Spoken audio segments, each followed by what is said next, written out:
City Council Special Work Session for September 7th, 2021.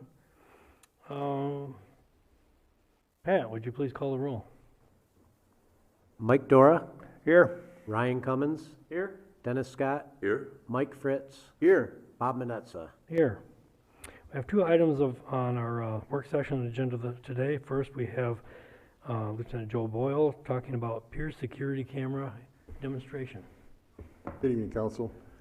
This is a PowerPoint presentation. I'll also show you a live view. I'm going to try going through this as quickly as possible due to the time constraints. So the problem we all know is the MDOP and the graffiti that's on our lighthouses. This is not the problem. This is the person that came to us and wanted us to foresee a solution to the problem. So we worked with the Lighthouse Conservancy and city officials to get this ball rolling. Ultimately, we chose the Vigilon cameras. They're a entity of Motorola. The camera locations, there's two on each side of the pier structures and one at the base of the pier. They both send wireless signals to the yellow area, which is an antenna on a pole at the state park, where it then jumps on our city fiber and goes back to the public safety department. This is the view of the base of the pier camera. This is the inner lighthouse on the east side. This is the inner lighthouse on the west side.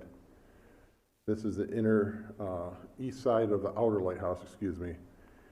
And these are camera images of the camera on the outside. It's hung over the edge of the pier, as you see, because the cement that jets outward, we needed to have it a little bit hanging over. This is a view from the camera here.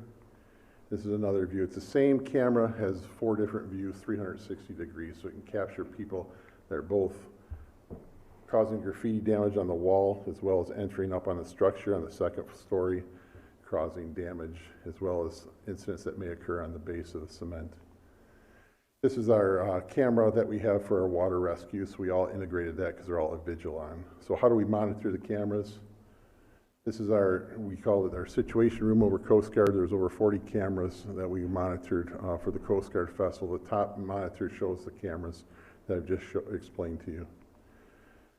We have them both in our squad room and in our admin side, so people that are walking around can see the type of activity and point it out, so if they see something, they could say something. It's worked out well with people getting extra set of eyes. We also have it down piped in at this Ottawa County Central Dispatch. They can monitor it as well, although they're not actively monitoring it. They do have the ability to see that and let us know if something's going on. Our in-car patrol computers, we also have the technology now to integrate the client software on our computers so we can see it in our patrol cars. This is a view of the software showing there's actually the top 6 cameras. You can see in that middle row, the middle and the right image are the same camera, so we actually can put up several different views of that camera if we so desire. So alerts.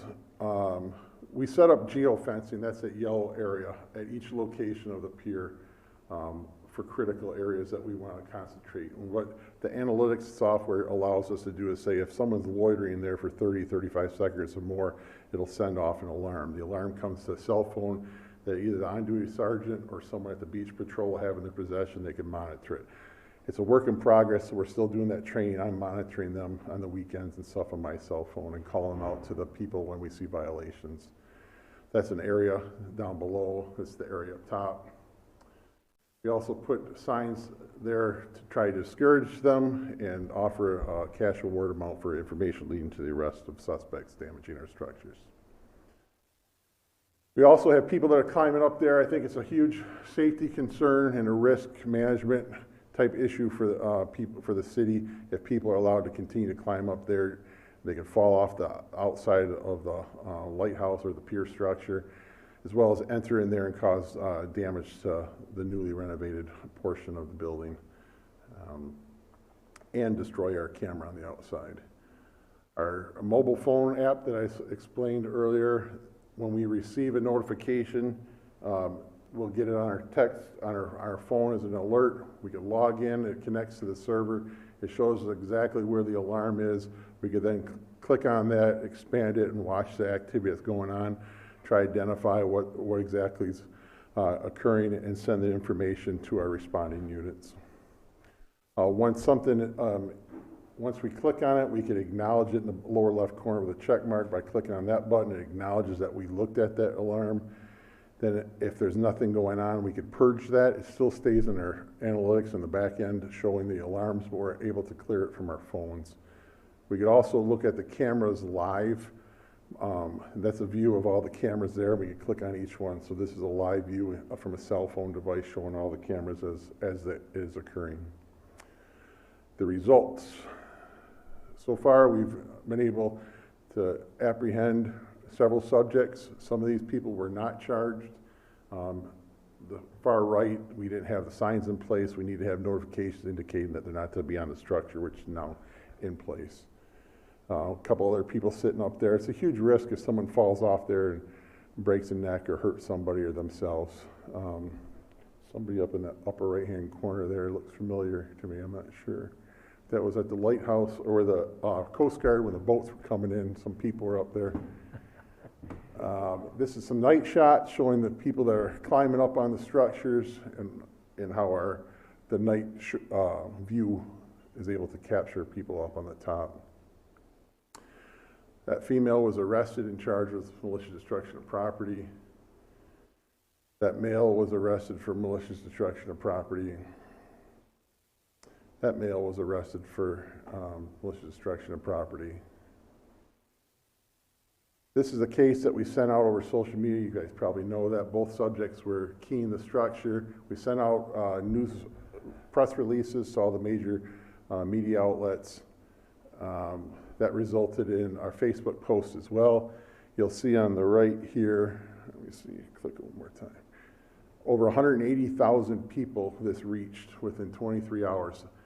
Over about 79,000 of them actually clicked on the photo, so it's getting out. So if we don't apprehend it, it's sending a strong message of our capabilities out on that pier now.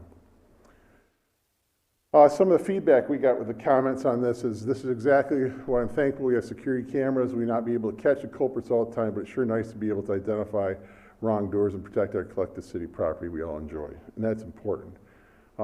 Other comments, they're talking about the quality of the video image. It was very clear. I've had people reach out for me from as far as Lansing talk to me now about this incident. We have not identified the suspect at this time. I believe they're more than likely from out of state. This is something else I captured. Two people there. It's kind of hard to tell who they are and what they're doing because their backs are to us, but it's very evident that the one subject in light blue is marking something up on the pier. They're clearly up to no good. They do scan the area looking for witnesses, but I still haven't been able to identify each one of those. And as most suspects will do, they want to blame each other. So, but this is just something when the city manager and Derek were out looking at the damage assessment to the pier structures. It's my PowerPoint presentation. It would not be possible without the sponsors from the Lakeshore or the Lighthouse Conservancy who made this all possible. So, as I'm getting the live view up, if there's any questions, just go ahead and throw them out. Questions? Looks good. Thank you. I sure do like the clarity of it. I tell you what, that is so nice. So what exactly triggers an alert? Well, what we do is we geofence an area. We set up a parameters that says if someone is loitering in this particular area for 30 to 35 seconds, it'll send off an alarm. It'll trigger an alarm. On the upper portion of the outer lighthouse on the west side, if there's any movement in there, it'll send off an alarm. So we're still trying to fine tune a lot of that, but there is a ton of alarms that go off on a daily basis, and you just have to filter through and see are these legitimate or are they not legitimate. So let me move this over real quick.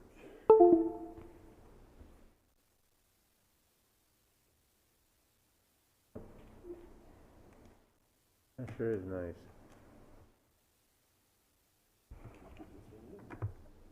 It was Joe and Carol Uradil on the Lighthouse Conservancy that primarily funded this, but there were several other donors, and we're continuing to collect funds to do the same sort of work in other parts of the city where we see, activity like what we saw out on the pier. You guys know where the areas are over on East Grand River Park, Sluka Field are a couple areas that we're going to look to get cameras in that would have similar setups then with alarm systems. And it seems that it's very popular with the donor base. Yes, it is. So this is a live view. Now I remoted into my computer at my workstation, so there may be a little bit of lag, but you can see that looking at the waves, they're pretty fluid.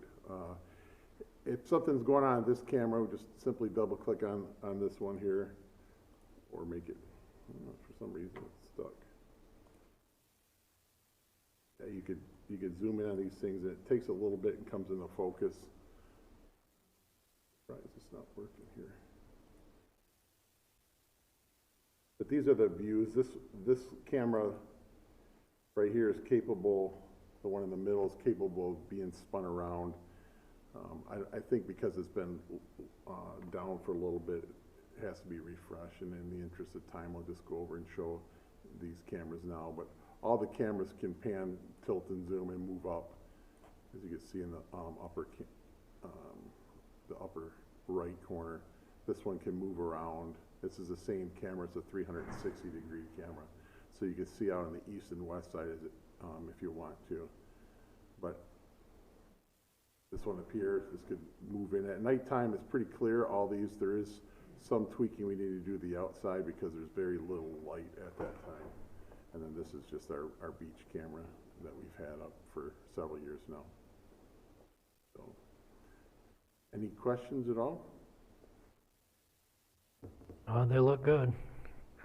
Appreciate the donors who came forward, and hope it gives us a lot of protection and peace of mind. Absolutely. And it's been successful. Just this past weekend, Friday, we apprehended a juvenile that was scratching on the surface. Monday, we had 3 male subjects that were scratching on the surface. We're working that case. They slipped through the cracks before we were able to get someone out there. They had left the area. And then we had another female scratching on graffiti. That investigation's ongoing. We have her identified, and charges will be sought eventually. And then we had a gentleman up on this middle camera. He was up here. He was actually standing on the very tip edge, and it's a huge liability. He was up here. Now, he wasn't doing any damage, but we ended up writing him for trespassing as well. Actually, Sergeant Tomes is the one who found him on the beach and wrote him last night. So we just want to protect the inside of that lighthouse as well. There's a lot of graffiti up there, and we're concerned about the damage of the cameras and the lighthouse structure itself. So that's why we put those signs in place, prohibiting people up on that structure. It's also for the safety of the people, you know, you don't want them up there, so that's really good. Very nice. All right, well, I thank you for your time. Well, thank you. Well, thank you, Joe. Thank you for all your hard work and getting this all set up too. I really appreciate it a lot. I know there's a lot of time involved and a lot of research and that, so I really appreciate all you guys that did all that for us. So, thank you very much.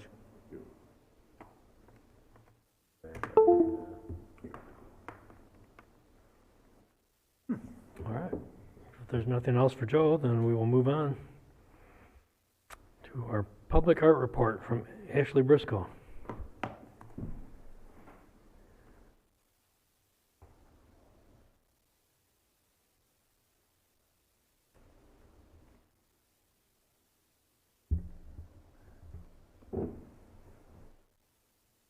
Speak right into that mic, Ashley. All right. Hi, guys. I'm Ashley Briscoe, City Management Intern. And one of my projects for the summer was locating all the public art around Grand Haven, and building an informative report on all the pieces. So we'll get right into it.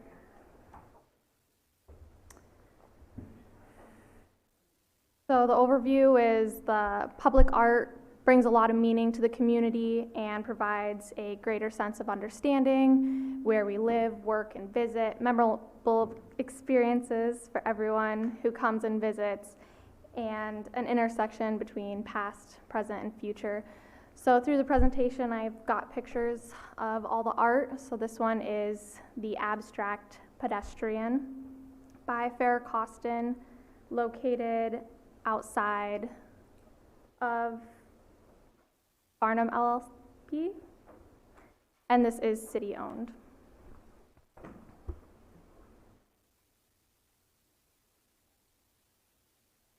So the purpose, Grand Haven has a vibrant public art culture with a large variety of artwork in the city, and with all of them, it can be difficult to pinpoint the history and where they came from. So the purpose of this report was to identify the public art of Grand Haven and uncover the artist, location, year established, and whether the city owns it. Having this information allows further knowledge about the city's public art, as well as awareness and responsibility for who maintains and upkeeps these pieces.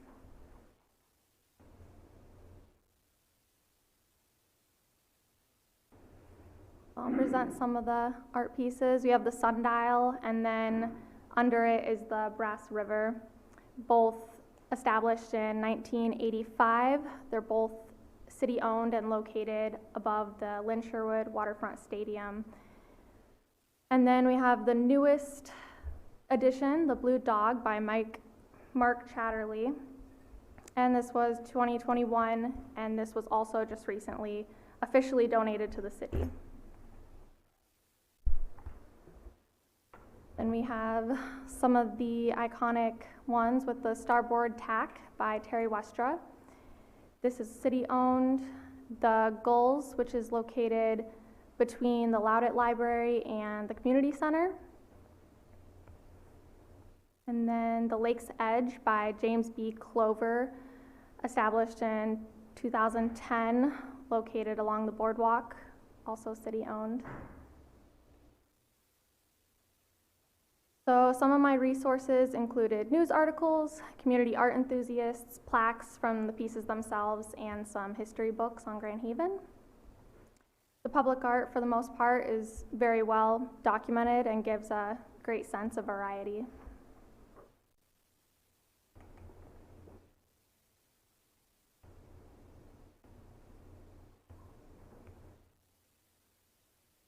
The Mackenzie Boy Scout by R. Tate Mackenzie from 1989, located in the Chinook Pier lot. And then the Man in the City in front of the Chamber of Commerce. And this is not city-owned, it's on loan from the artist. This rock called Lovingly, or Space Tooth by other names, located outside of the Loudet Library. And this is on loan as well.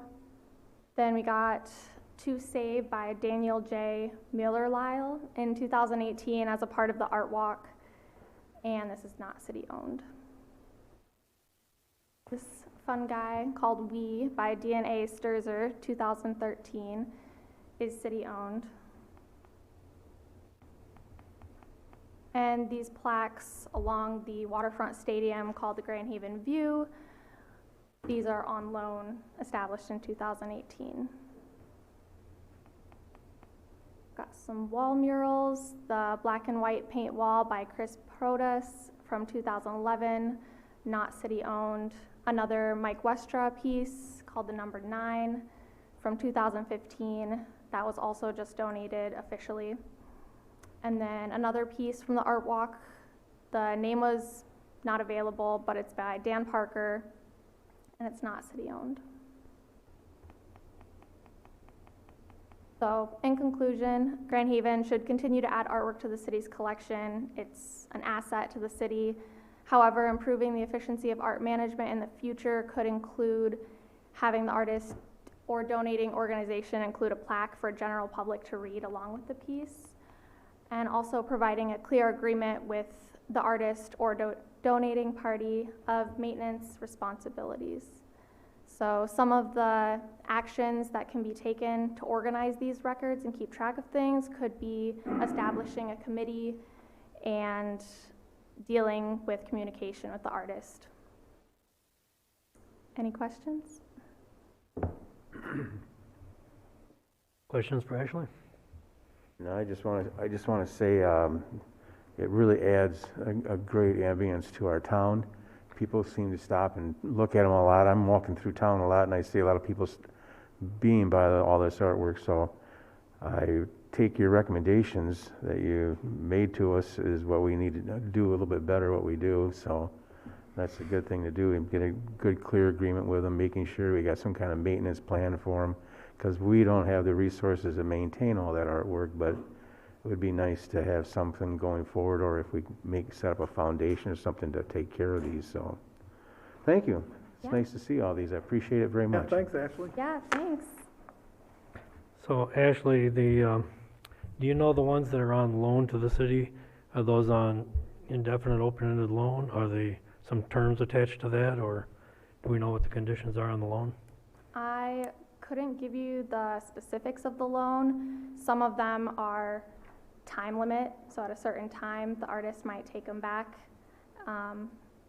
Or there may just be some missing information with the agreement between the artist or organization and the city.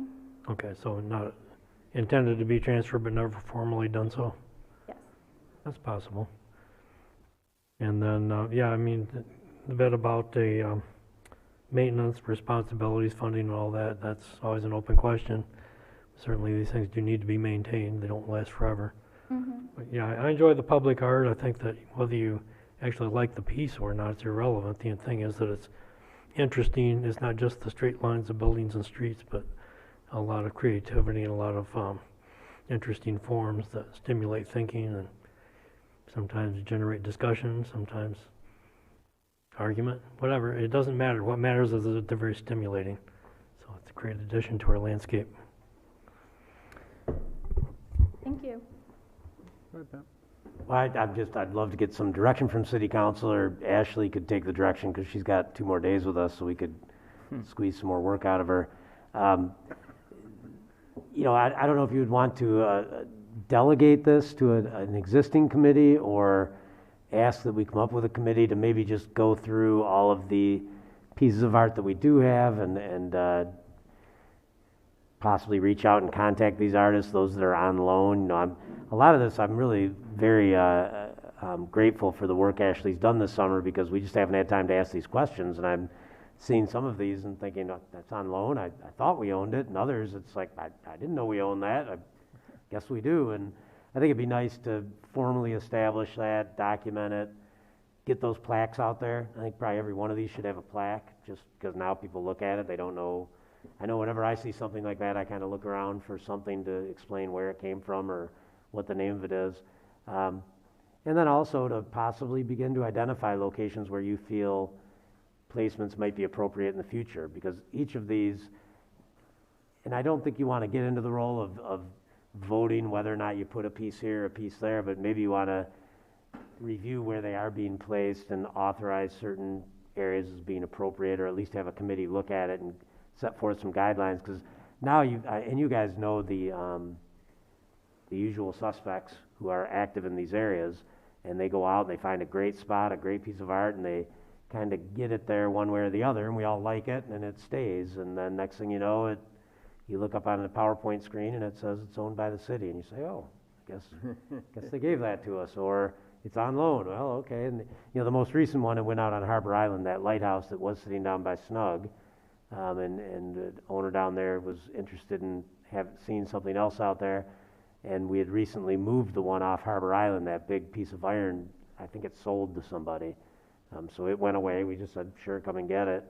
And then we put the lighthouse out there. Actually, DPW poured a concrete base, and then the artists and some friends went out and reestablished it out there. So I think we could probably build on Ashley's report and create a better catalog and maybe a better policy for the city. I'm in favor of an ad hoc committee of some sort, you know, to do that for us, or do some kind of work, just a small committee for a short period of time or whatever. Lay down the ground rules, locations and stuff on that. We have a great group that already likes to do that. I'm not against anything on that order, to have them come up with some kind of thing, make recommendations to us, and that would be nice.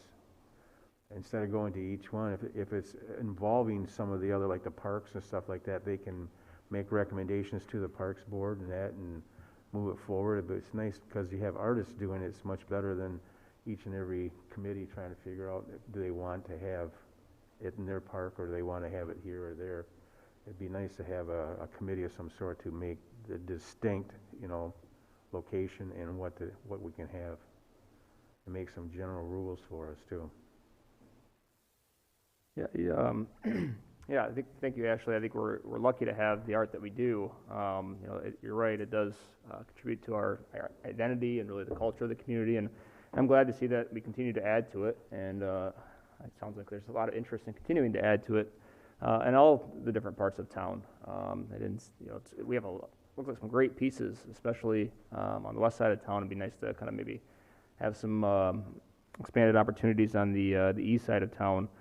And I was a little surprised that there wasn't actually more of a central place where somebody could actually go and find out more information about, or just simply see, hey, what kind of art scene does Grand Haven have to offer? We have our art walk, but we don't have, our public art pieces really showcased. So plaques or, someplace on a website where some folks could go and see that kind of information, I think there's some value to that. I think the plaques would be a good idea. A lot of people put a lot of time and effort and materials and stuff into building these, and some recognition as to who they were and what they are and how long they have been there would certainly be fitting. I agree. I think we need to make sure that people are recognized for their work that they do, and then also I'm like what Mike said too, for a committee. I think we need to have a separate committee and to go over these art statues and the things we have around town. So yeah, I'm all for putting a committee together and looking into this. Well, I think that's probably a good idea. My only concern would be if you try to institutionalize it too much in a committee, that might lose some of the spontaneity and some of the creativity. So hopefully the committee wouldn't be one that would choose the art, but rather just organize it. So I think it is good to have it all recognized, organized, and known, but that we still rely on our artistic community to come up with interesting things for the town. So, Pat, were you looking for some actual direction or this sentiment?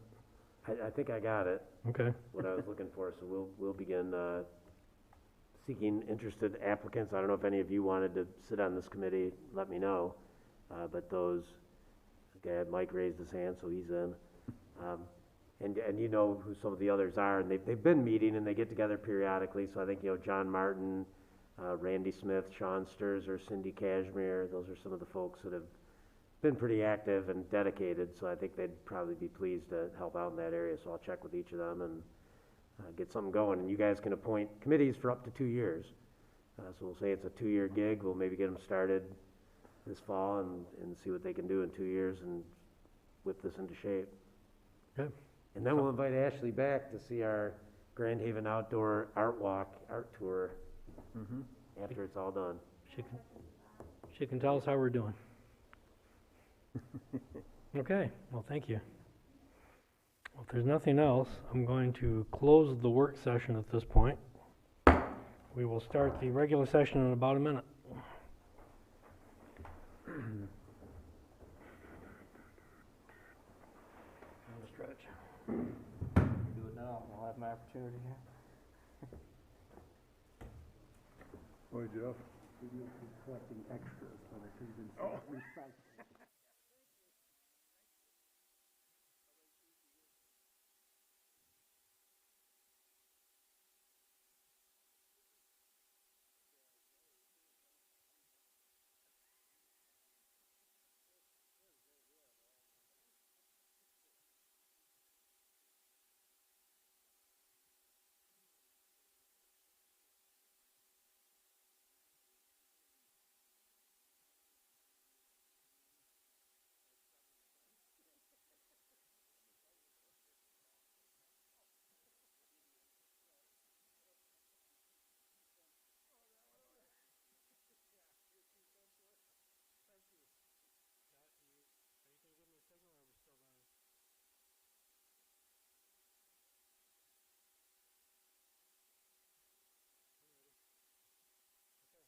City Council meeting for September 7, 2021. And Pat, would you please call the roll? Mike Dora? Here. Ryan Cummins? Here. Dennis Scott? Here. Mike Fritz? Here. Bob Manetza? Here. Invocation this evening, have Pastor Christine Aragon Bruce. There you are. And after the please stand for the invocation. After the invocation, please join me in the Pledge of Allegiance. Yeah, you're on. Let us pray together. God in heaven, thank you for your many and abundant blessings.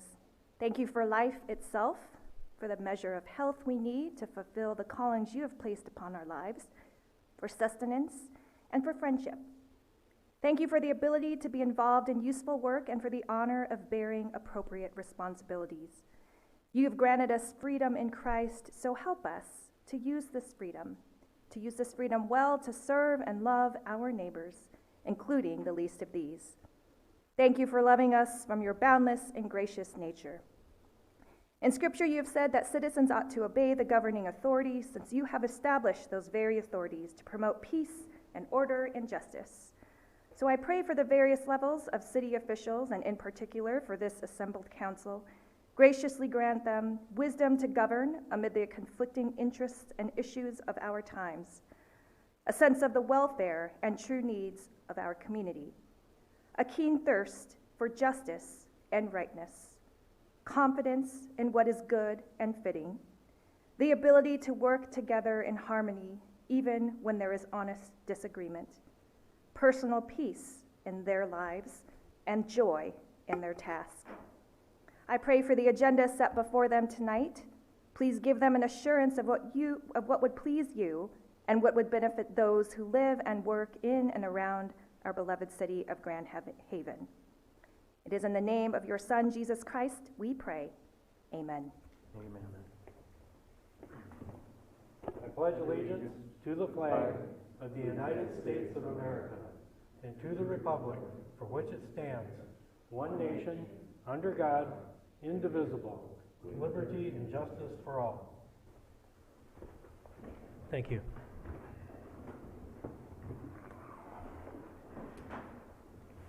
Next item, we have some appointments to boards and commissions. Pat, do you want to read those, or do you want me to read them? I could read them. To appoint Daniel Ellsworth to the Compensation Commission with a term ending December 31st, 2022, and Fred Manning to the Musical Fountain Committee with a term ending June 30th, 2022. Can I have a motion? So moved. Second. Motion by Cummins, second by Fritz. Questions on these appointments? Anyone have anything to ask about? Good. If not, would you please call the roll? Dora? Yes. Cummins? Yes. Scott? Yes. Fritz? Yes. Manetza? Yes. Is either, let's see. Mr. Ellsworth is here. I don't know, is Mr. Manning here? Okay, Okay. and if you would like to swear them in? I would like to do that. So, Mr. Manning, could you please?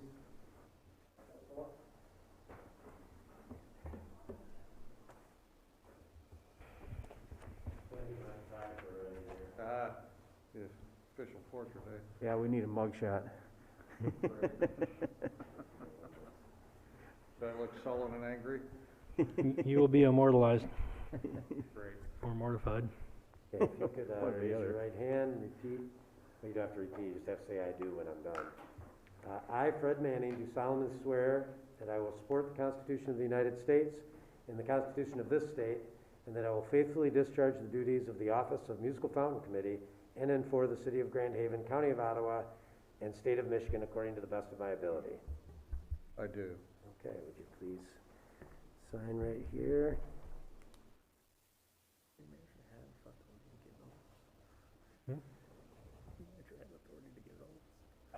Yeah.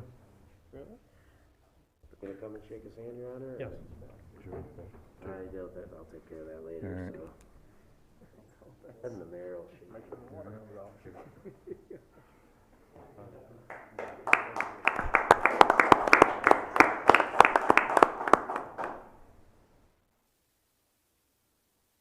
Okay, raise your right hand like Fred did. Okay, I, Daniel Ellsworth, do solemnly swear that I will support the Constitution of the United States and the Constitution of this state, and that I will faithfully discharge the duties of the Office of Compensation Commission in and for the City of Grand Haven, County of Ottawa, in the state of Michigan according to the best of my ability. I do. Okay, you gotta sign there.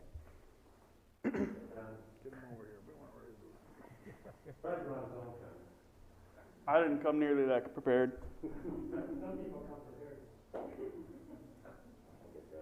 All right.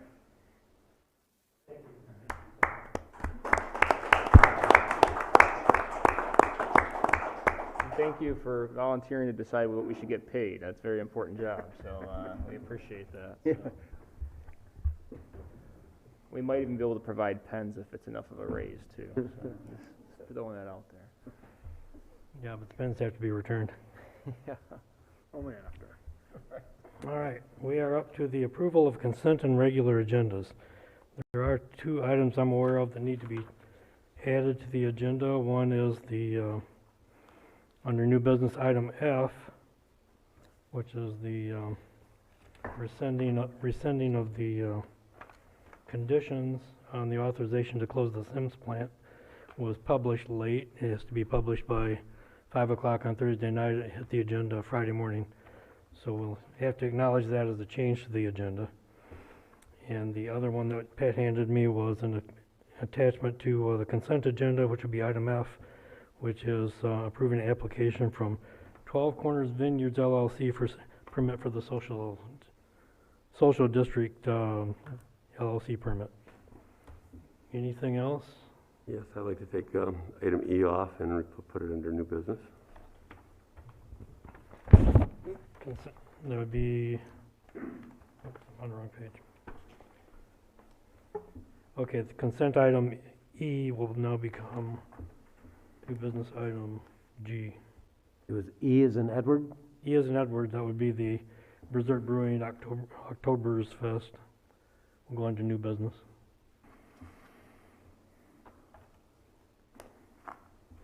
Anything else?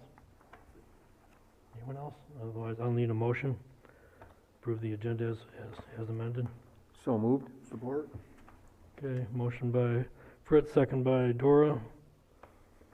Let's call the roll.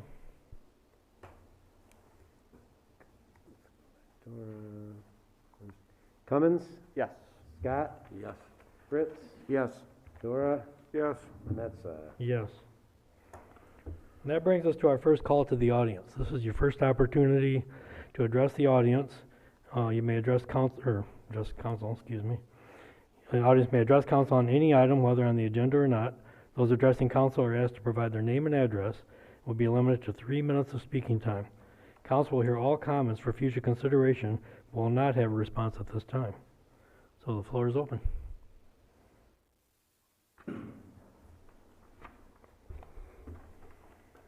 Good evening. My name is Jeffrey Miller. I live at 1120 South Harbor Drive. I want to thank the council for putting a slight pause on the BLP bonding process at your last council meeting. With that, it allowed the BLP Board of Trustees to follow suit and abandon any plans to build a natural gas peaking power plant on Harbor Island. The BLP trustees did go ahead and direct staff to fill the capacity void for the next 5 years with Energy Futures contracts. But the status of the operation and technical center is still a little unclear. I also appreciate Councilman Fritz's recognition that City Council Resolution 18-312 needs to be withdrawn. On page 88 of your council packet is a memo from Pat McGinnis, and in it has a 2-sentence summation of what was passed in 2018 and what rescinding the old resolution would mean. I encourage council to vote in favor of rescinding old council resolution 18-312 when it comes up for consideration later this evening. With that being done, the BLP trustees can then reformulate their bond issuance request at their next meeting a week from this Thursday on the 16th. I would also encourage everyone in attendance tonight and those viewing and listening in on tonight's council meeting to attend Eagle's virtual Zoom meeting on Harbor Island on Monday, September 13th at 6 p.m. In that regard, I'm aware of a letter from the Grand Haven Energy Organization that was mailed to BLP Chairman Jack Smant 2 weeks ago, urging the BLP to withdraw their pending air permit, since the peaking power plant won't be built. I also confirmed last week in correspondence with Eagle that the exhaust from the boilers, which provide the heated water for the snowmelt system, are in fact exempt from needing their own permit. I was also told that only BLP can withdraw their air permit application, application number 2021-0054. Therefore, I would urge that the City Council consider tonight a separate and additional resolution to urge the BLP to withdraw their air permit application. This action would help to bring the community together and save concerned citizens, possible remonstrators, and other interested parties the time, effort, and expense of commenting during the public comment period of the application process now that the matter is moot. But there is still much more to be considered and reviewed regarding Grand Haven's energy future. I am hopeful that the city can, in the near future, bring all pertinent stakeholders together to develop a plan to remediate Harbor Island to the regulators and citizens' satisfaction. I would urge that the topic of energy conservation be added to the mix of solutions on how Grand Haven's energy demands are addressed, along with sustainable approaches, local renewable generation, and how important projects like Beyond the Pier can incorporate its share of responsibility into solutions that the entire city can get behind. Thank you for your past action, and I look forward to your consideration of my request later this evening. Thank you.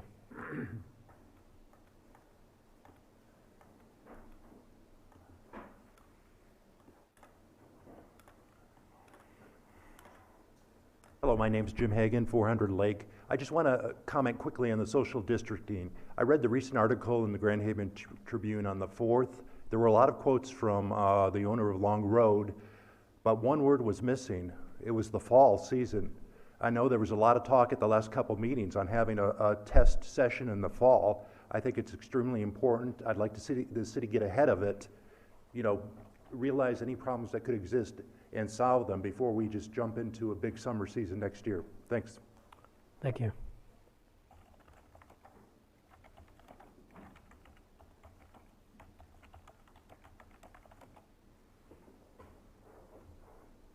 Anyone else?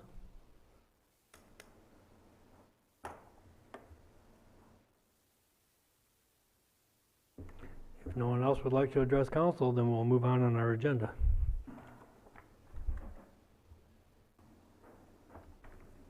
All right, well then I'm going to close the calls to the audience, and we are to the consent agenda. Pat, would you like to read the consent agenda? Yes, sir. First, to approve the council meeting minutes for the special work session and regular council meeting of August 2nd and August 16th, special joint council BLP meeting of July 15th, joint council BLP closed session of July 15th, and special council meeting of August 25th. To approve the bills memo in the amount of $2,527,300.55. To approve a resolution to appoint Brianna Watson as officer delegate, Zachary Van Osdol as officer alternate, and Corey Van Overen as employee delegate to the 2021 MERS Annual Conference. To approve the 457 participation agreement with MERS to allow a Roth post-tax option at no additional cost to the employer. To approve, that one got moved, I'm sorry. To approve an application from 12 Corners Vineyards for a social district permit contiguous to the Commons area designated by the council and pursuant to MCL 436.1511 for consideration for approval by the Michigan Liquor Control Commission. All right, I need a motion. So moved. Second? Motion by Fritz, second by Dora. Any questions on any items on the consent agenda? I have no questions, but I have let everybody know out of the $2 million 500,000, a large, over a million something was actually tax collection. And that's kind of a pass-through, as I always say, it's kind of a pass-through. We just make sure everybody gets their money. So it brings our bill down a little lower. Okay. Yeah, we don't get to spend it all. No, we don't spend that money. We have to pass it on. Anyone else? Ready to vote? Pat? Scott? Yes. Fritz? Yes. Dora? Yes. Cummins? Yes. Manetza? Yes. All right, we have a public hearing this evening. And this is typical when we close out a community development block grant project. So we'll open the public hearing, and Pat, would you please summarize what this is about?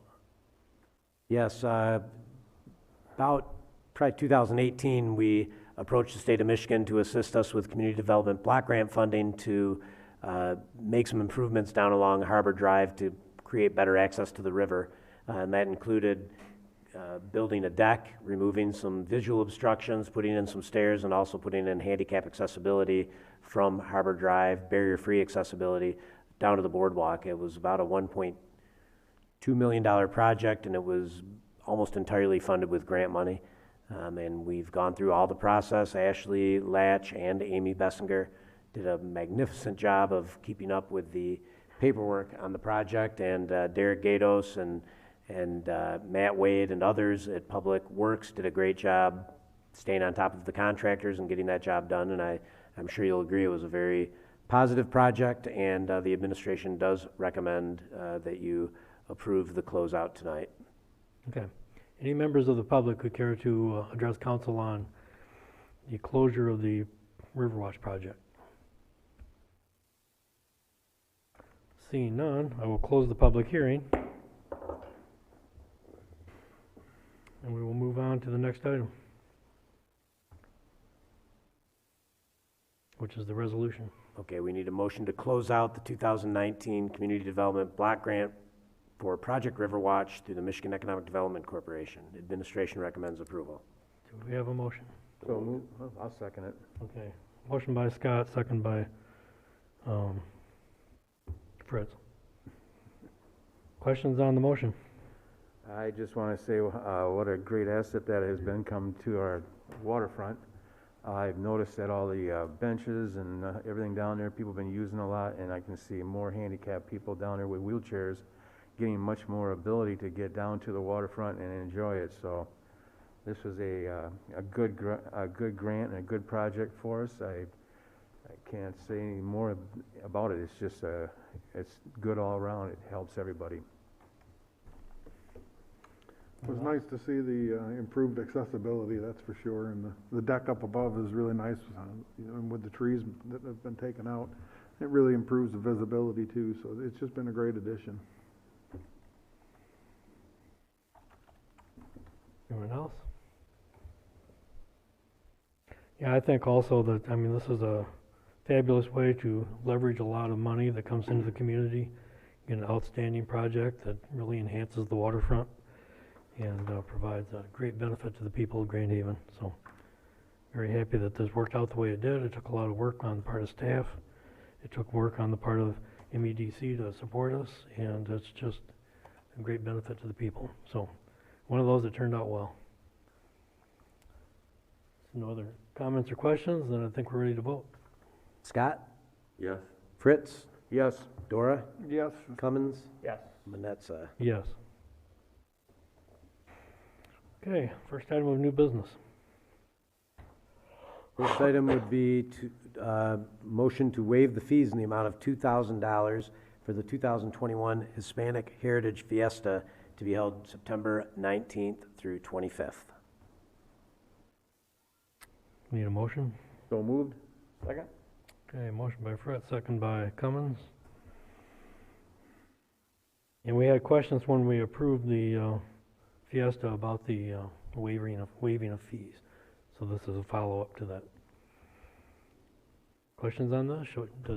No, I Sure. want to say thank you for everybody working it all out. So we asked them to do that, and they did a good job of it, I think. Right, and Shar is here if anyone might have questions for her. If it's self-explanatory, that's fine too. Just glad they got it all worked out and they got things straightened out and ready to go. I have a question. It looks like that they have a $1,000 that we're waiving to use the upper and lower levels of the community center. However, that was only in the event of inclement weather. It appears to be they're just going to use one room. Is that correct? If the weather so allows for talent contest? Darcy Say, Community Affairs Manager. They are going to use the upper level of the community center, not the lower level. Even though there's not going to be inclement weather. They have performers that need a place to change.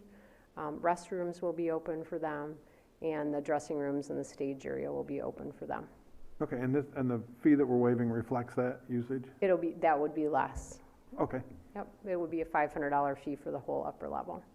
that's what I wanted to know. Thank you. Anything else?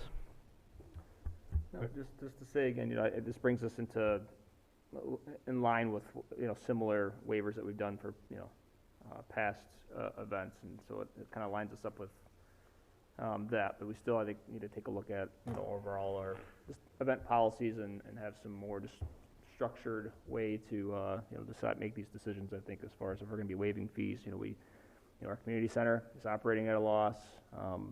We do have real expenses, which, you did good work in the last 2 weeks of, looking at those real expenses that we were going to incur, and so they're taking those on, and so we're waiving essentially the rental fees for, the stadium and the park and part of the community center, and so that lines up again with what we've done for past kind of nonprofit events, but I still think it's worth taking a look at having a more structured, system. Yeah, I felt that way for some time now, that we are not 100% consistent or predictable in how we handle this, but the fact that we are charging for things that are consumed and not for things that are just use of space, I think that's a good basis to start from, and that appears to be what we've done today. Any other comments? Are we ready to vote?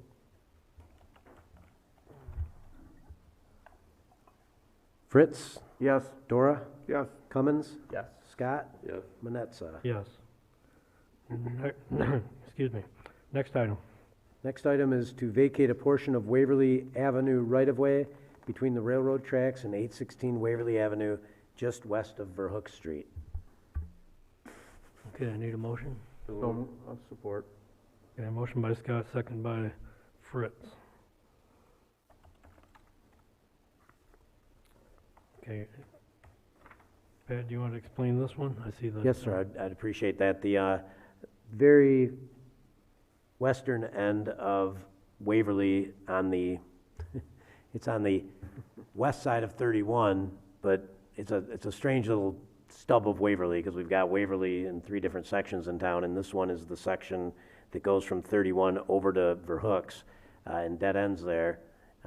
And the right-of-way continues onto the railroad tracks, just outside the football stadium at the old high school. And the request is to vacate the south 33 feet of that section, and that would allow a driveway to be put in between a development that is currently in process, I guess, and then another potential future development. All you're being asked to do tonight is to declare your intent to take a look at this, and then that would be referred to the Planning Commission for further discussion, public hearing, and potentially a recommendation back to City Council for final action at some future point. So that's in a nutshell what's being requested and what is before you this evening. And do we have the requesting party that wants to speak to council? They're pretty well represented. So I see Denny. I'll give them an opportunity. Denny Dreyer, 220 and a half Washington. The vacating of the right-of-way will allow us to put the road in for you and then use the center line as a setback. So we do get more building space, but the road really has no function there. There is a water line running through there that we will have to grant you an easement across that entire right-of-way length so that you have access to that. The water line comes in and then goes diagonal across the railroad tracks. I'm not certain where I think it's coming from the water tank at that point, but the vacating of the right-of-way just allows us to basically build a little more building, both on the north end of it and the south end of it. The south end is owned by Blue Agate, which is also owner of Steadfast, JQT.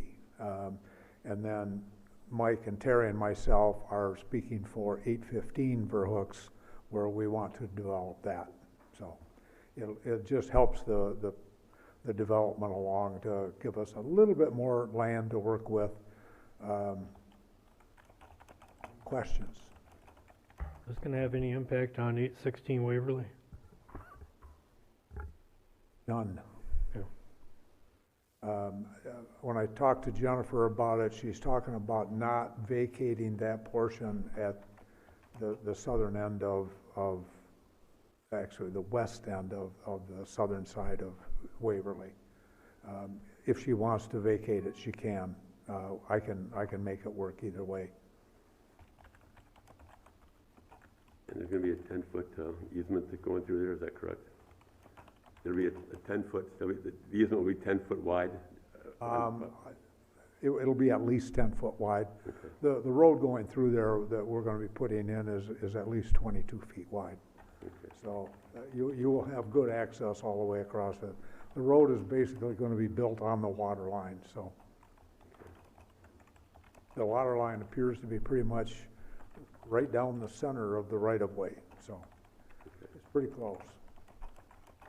And then there's also an AT&T line running diagonally from the southwest corner to the northeast corner of the right-of-way, which is a little odd. Normally they stick to one side or the other, but this one goes kitty corner all the way across, and it's only about 12 feet above the roads or above the grade, so we'll have to ask them to relocate.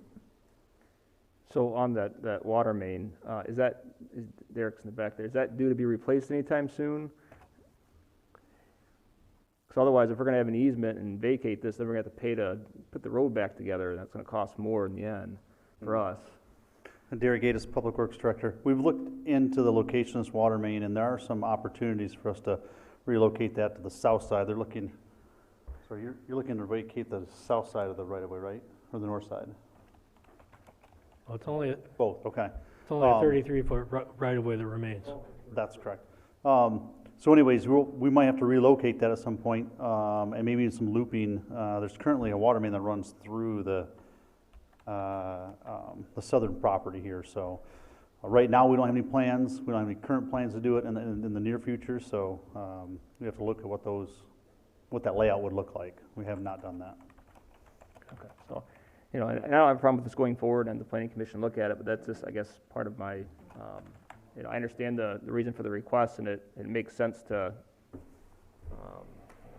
these two parcels that potentially have some development occur on them, but I don't want to see us have a bunch of extra costs by giving up a road that we own now because we got to replace a bunch of concrete and asphalt later on, when the cost to replace those water main lines might have been much different had we still owned it. So We began asking a lot of questions getting into this, and then we thought, well, there's good enough reason to move forward with a declaration of intent. Now you get to the planning commission and you dig down a bit deeper and really uncover exactly what we're talking about and refine the wording so that we are clear that we're not going to take on any additional risk. So if they want to put some asphalt over a water line, for example, we'd be clear that, well, when we need to replace that, you're going to have the responsibility to repave it after we have to replace our water line, for example. But I'm sure in the future, if we had to do that, we would take steps to try to get it out from underneath whatever it is under, if we can do it at no cost to the public. I don't think they would intentionally want to, cause us to pay more money for future improvements. We'll work through all that detail before it comes back to you. okay. I think we've done that before, haven't we, Pat, in some places? We've reserved If I remember easements, all correctly. those alleys, we did everything, and Yes. it's pretty clear that anything you put in our way, and we have to come back and move it, it's gonna be at your expense, because we're retaining the right to get in there and work on our utilities. And that's always understood. It's usually quite a bit like this. They're just doing it to try to gain some room for setbacks and drives and things like that. So I think this is a pretty sensible approach, and we'll take a look at that detail as it goes through the planning commission. Very good. Is that a cast iron main? Okay. Yes, it is. And like I said, there's some opportunities to do some different looping of that water main potentially, as we'll dig into those details. Okay, any other questions? Think we're ready to vote? Can you remind me who motioned and seconded that one? A motion by Scott, second by Fritz. Thank you. Dora? Yes. Cummins? Yes. Scott? Yes. Fritz? Yes. Manetza? Yes. Thank you. All right, next item.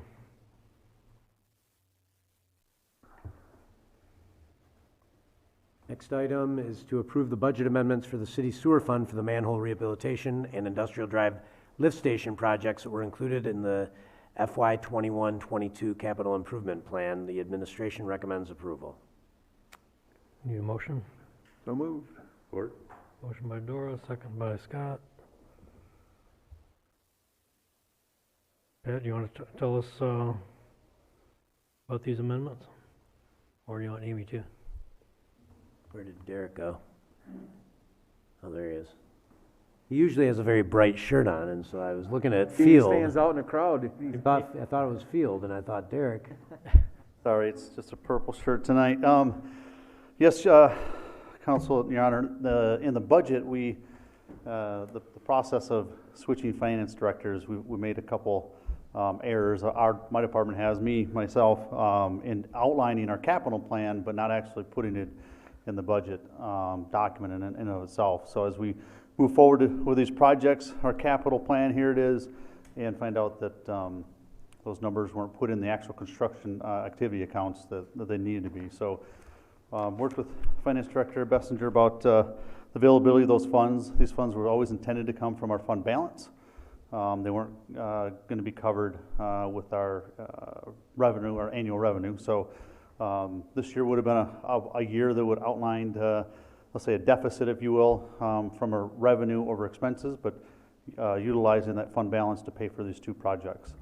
So the amendment tonight that Amy's written up is to include that officially in the budget document so we can move forward with those two projects. All right, thanks. Questions for Derek or Amy? Yeah, Derek, what's the condition of the current lift station that's there now? It's in need of replacement. It's 43 years old, and those pumps and all the electrical connections and switches and relays and all that stuff is beyond a life expectancy. So we're ahead of the game, if you will. We're not at a critical point where it needs to be replaced yesterday, but we don't want to get there either. So we're at that point. Thank you. Do you have a history of failures? Not critical ones at this point, but they're very likely in the future, if you will. So we want to make sure the lift station serves our industrial customers in the park out there, and we don't have any interruption in service or backups or anything like that.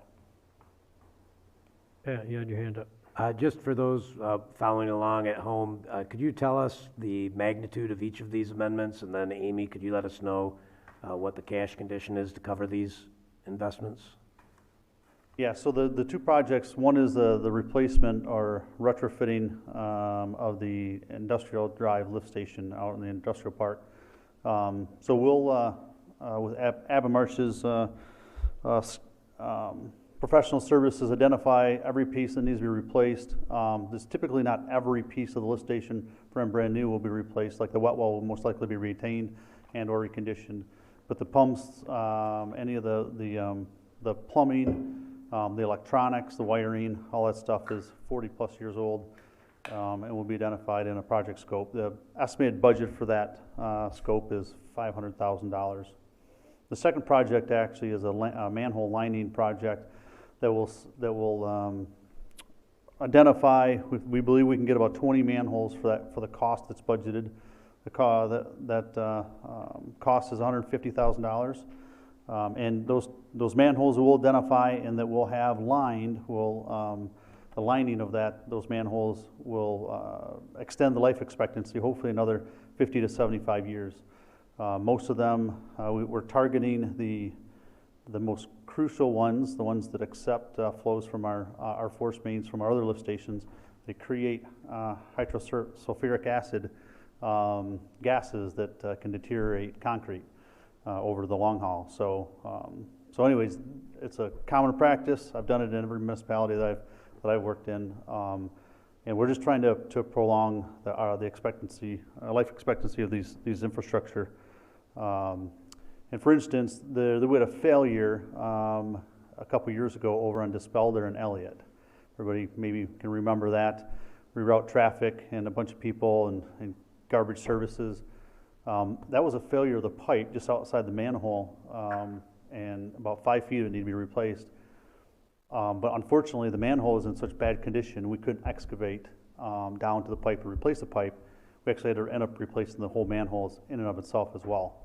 That project alone to replace 5 feet of pipe in one manhole was over $40,000. So hopefully we can get 20 of these manholes a longer life expectancy for a lot less than $40,000 per manhole.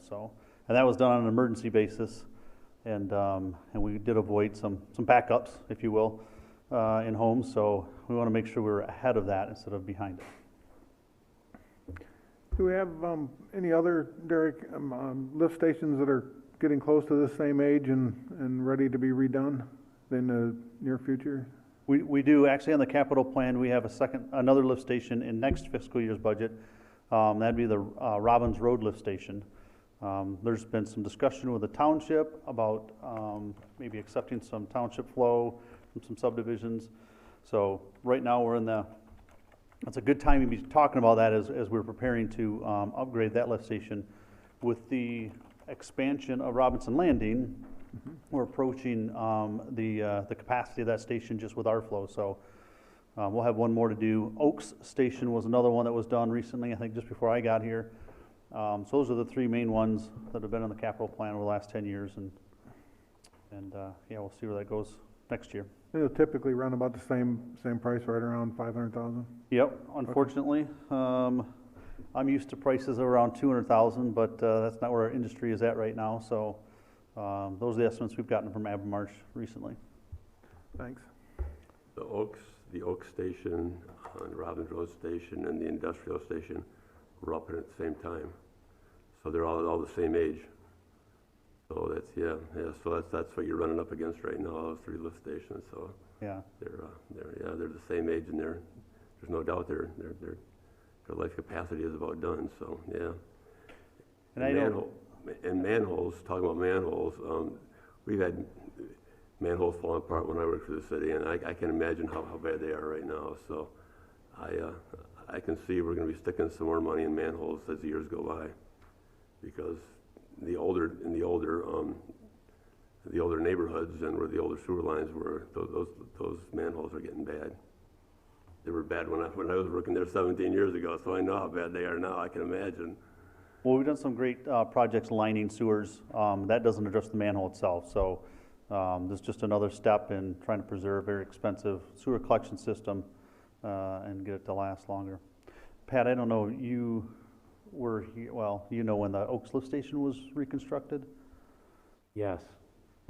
Pat lives nearby. 4 years of elevated odor situations on the Oaks one, but it's working well. Derek, do any of these lift stations have emergency electrical generation? They do not. Well, sorry, Oaks does, and we might end up proposing that for Industrial and Robbins, but the other two do not at this point. How much does that add?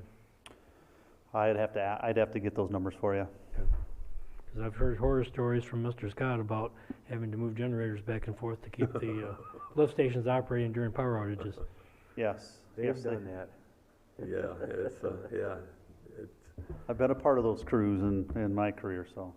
if you lose power in the whole city like we did that one year, it's not fun because there's no way you can keep up. You have to get pumper trucks to come in, and it's not a good thing, that's for sure, because there's no way two generators can keep up with all the lift stations that have to go Yeah. get fired up. So yeah, it's not easy. And Duncan's Wood Lift Station, was that how old is that one? I remember doing that one. It seems like redoing that one, but it seems like it's been a while ago. So I believe that was put in, reconstructed in the 80s from documents I've recently seen and shared with the Duncan Park Commission, so. And that one has the hospital and everything on it too, so we might consider putting a generator on that one too sometime. Yeah. That's another critical one that, we really need. Yep. Okay, thanks, Derek. All right, thanks. Any other questions? I just wanted Amy to let us know what the cash balance was in the sewer fund. All right. Good evening, Mayor, Council. Amy Bessinger, Finance Director. So it was about 1.6 million in cash balance that we have in the sewer fund. These projects were budgeted for in fiscal year 2021, but at the time of the budget process, when we moved it forward a year, we didn't include it in the expense line. So last year it was included in the budget. We didn't spend it last year. Last year's budget was approximately $655,000 to the negative, but right now we're projected to end the year about $100,000 positive in the sewer fund. And that was mostly due to this, not spending those funds. So we're asking to carry those funds forward as part of the fund balance to account for that expenditure this year. All right, that makes sense. Thank you.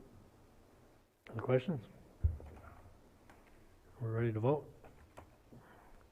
Cummins? Yes. Scott? Yes. Fritz? Yes. Dora? Yes. Manetza? Yes. All right, next item. Next item is to accept the proposal from Aben Marsh of Benton Harbor in the amount of $67,350 to provide preliminary final design and construction engineering services for the Industrial Drive Lift Station project and authorize the mayor and clerk to execute the necessary documents. Administration recommends approval. Need a motion? So moved. Support. Okay, motion by Fritz, second by Scott. And I see Mr. Wade is here. Matt Wade, Streets and Utilities Manager at Public Works. Without boring you guys with all the great questions and answers you got from Derek on this same project, I will note that the lift station is 43 years old. Generally, we shoot for replacing those somewhere between 30 and 50 years. It is Industrial Park Drive, which, this lift station handles most all of our commercial properties out there in Industrial Park. Lots of manufacturing. It's a very important lift station to keep going. Tonight we're seeking approval of Aben Marsh's seeking approval for engineering services from Aben Marsh for $67,350, and that's going to cover site surveys, preliminary design, bidding, award, and construction services. Dan is here if you guys have any specific questions on the proposal from Aben Marsh. But like I said, you guys got a lot of good questions answered on the lift station itself earlier.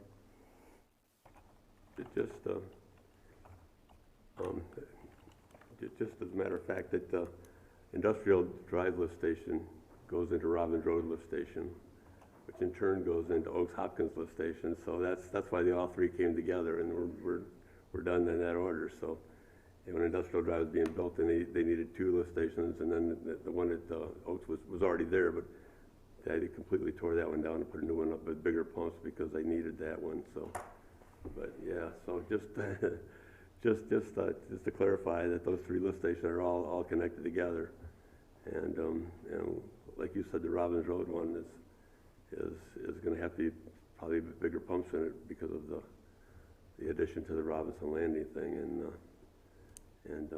that already carries a lot of sewage there anyways. So, but anyways, so one lift station feeds the other one. So it's a maze. Yep, and like Derek said earlier, the Robbins Road lift station is on the capital plan for next fiscal year. So. Any other questions? Ready to vote? Scott? Yes. Fritz? Yes. Dora? Yes. Cummins? Yes. Manetza? Yes. Thank you, Matt. Okay, next item. Next item is to conceptually approve a redevelopment plan to construct a hotel on the remaining Grand Landing site and authorize staff to proceed with defining eligible activities to be reimbursed with future tax increments, and with the understanding that city council approval does not control nor direct planning commission authority in regard to necessary amendment of the plan development ordinance. The administration recommends approval. All right, I need a motion. So moved. Second? Motion by Fritz, second by Dora. Okay, so conceptually approved. Can you kind of frame that a little better so that we know what we're actually approving? And I know that also, and Amy's still here, we can also share that we discussed this at the BRA meeting earlier this afternoon. Yes, the Brownfield Redevelopment Authority did discuss this today. The idea is to discuss and consider the concept of having a hotel placed on Adams, just north of Adams at the Grand Landing site. It's been under discussion for quite some time, but you're being asked to indicate to the potential developer whether or not you'd be willing to look at the tax increment finance plan and assist in the funding of eligible activities. And those eligible activities are the types of things that need to be done to, eliminate the environmental risk, the cost of the environmental problems that are out there on that site that are already pretty well identified. So we have a pretty good idea of what those costs are.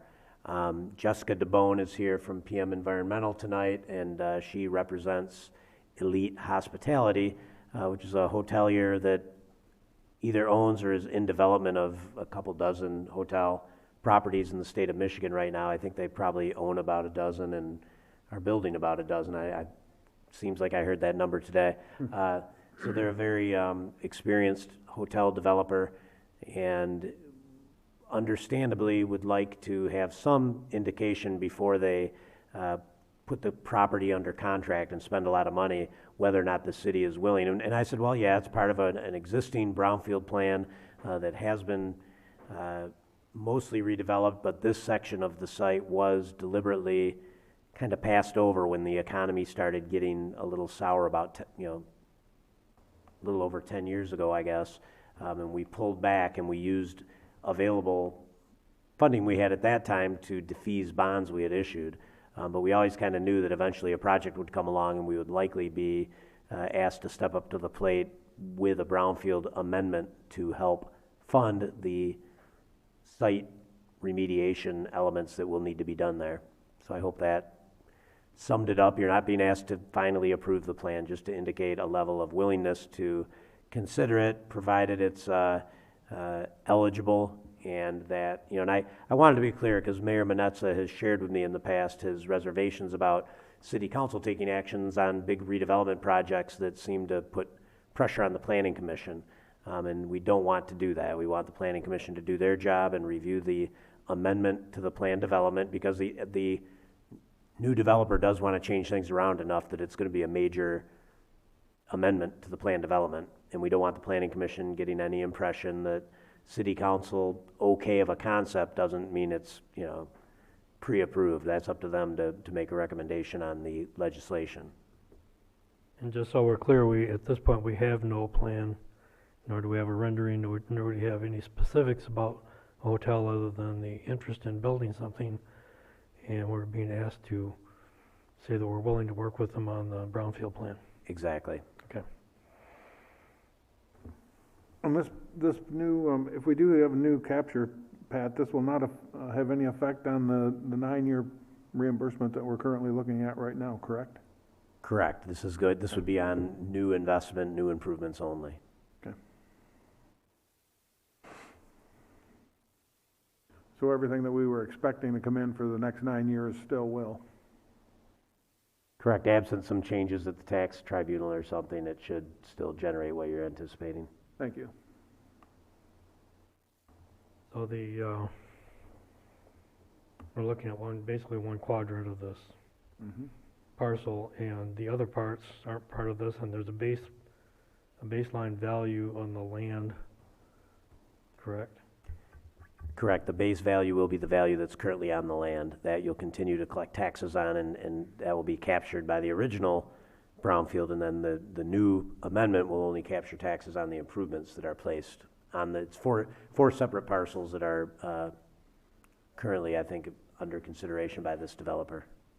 Okay, so in our packet, you've got a brief table here of various years of assessed value and taxable value, but that represents the entire project as opposed to this quadrant, because this is historical. I'd ask Jessica to step up, and she prepared that table. Good evening, Jessica DeBone, PM Environmental.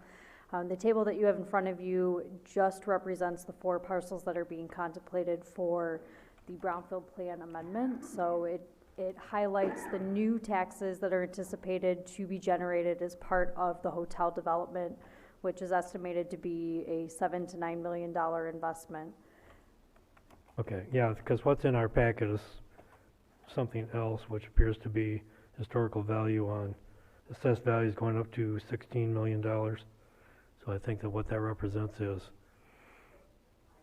that's the entire Grand Landing project, but the part that you're talking about here has a base value of around $501,000 for the land as it is, correct? That's correct, yep. And then everything that to be captured would be what would be built on that.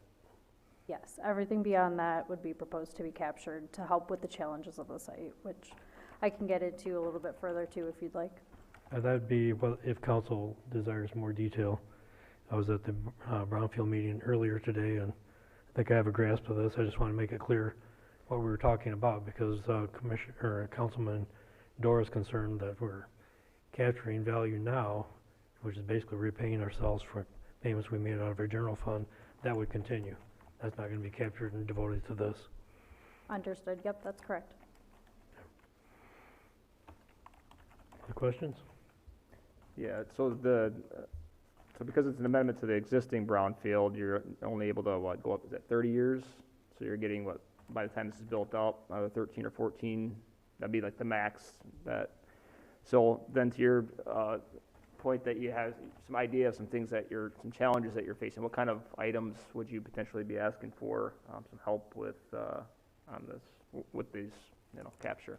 Yeah, absolutely. We're still working through the environmental due diligence currently. However, based on the previous work that has been completed on the property, we'd anticipate that a vapor mitigation system will be needed in the building. We'll need to manage contaminated groundwater and soil as part of the construction of the project. Potential for migration barriers or gasketing just to ensure that contamination doesn't migrate off-site. And then we're also dealing with a geotechnical issue, and the project will require special foundations in order to be developed as well. And you're correct in that we'd estimate we'd probably get 13 to 14 years out of what remains with the existing Brownfield plan. So it's pretty much just the environmental pieces that are really left to make this buildable. I mean, the water, the sewer, everything's already built out. That was done with the bond money that we're paid back and are trying to get reimbursed for, correct? All that's already there and sufficient enough for this hotel. There's nothing that has to be added on. I believe that's the case in the roads, but is there any infrastructure actually on this parcel, or is it all in the adjacent roadways? The infrastructure on the parcel, I'd anticipate potentially some public sidewalks in the right-of-way if that's needed, or if anything needs to be repaired or improved upon, but otherwise we're really looking at site preparation and environmental activities. Potentially, depending on how they manage storm on site, that could be another item as well, but we will be somewhat limited to the amount of capture that's actually available during those years, with the environmental items being the priority. Yeah, I think what you'll probably find is that the amount of money to be captured is finite, and they're very likely going to need all of that. There's absolutely the potential for that. We're also hoping to work with the city and the state to see if we might be able to pursue some additional grant money to help reduce how much we'd need in the TIF side. Yeah, rock on. Helps us both out, because it's important for the community to know in this case, we're not bonding it and getting reimbursed from the increments. The developer's taking on the risk in this case and getting reimbursement for, these costs, so. Yep, that's right. That shifts the risk a little bit.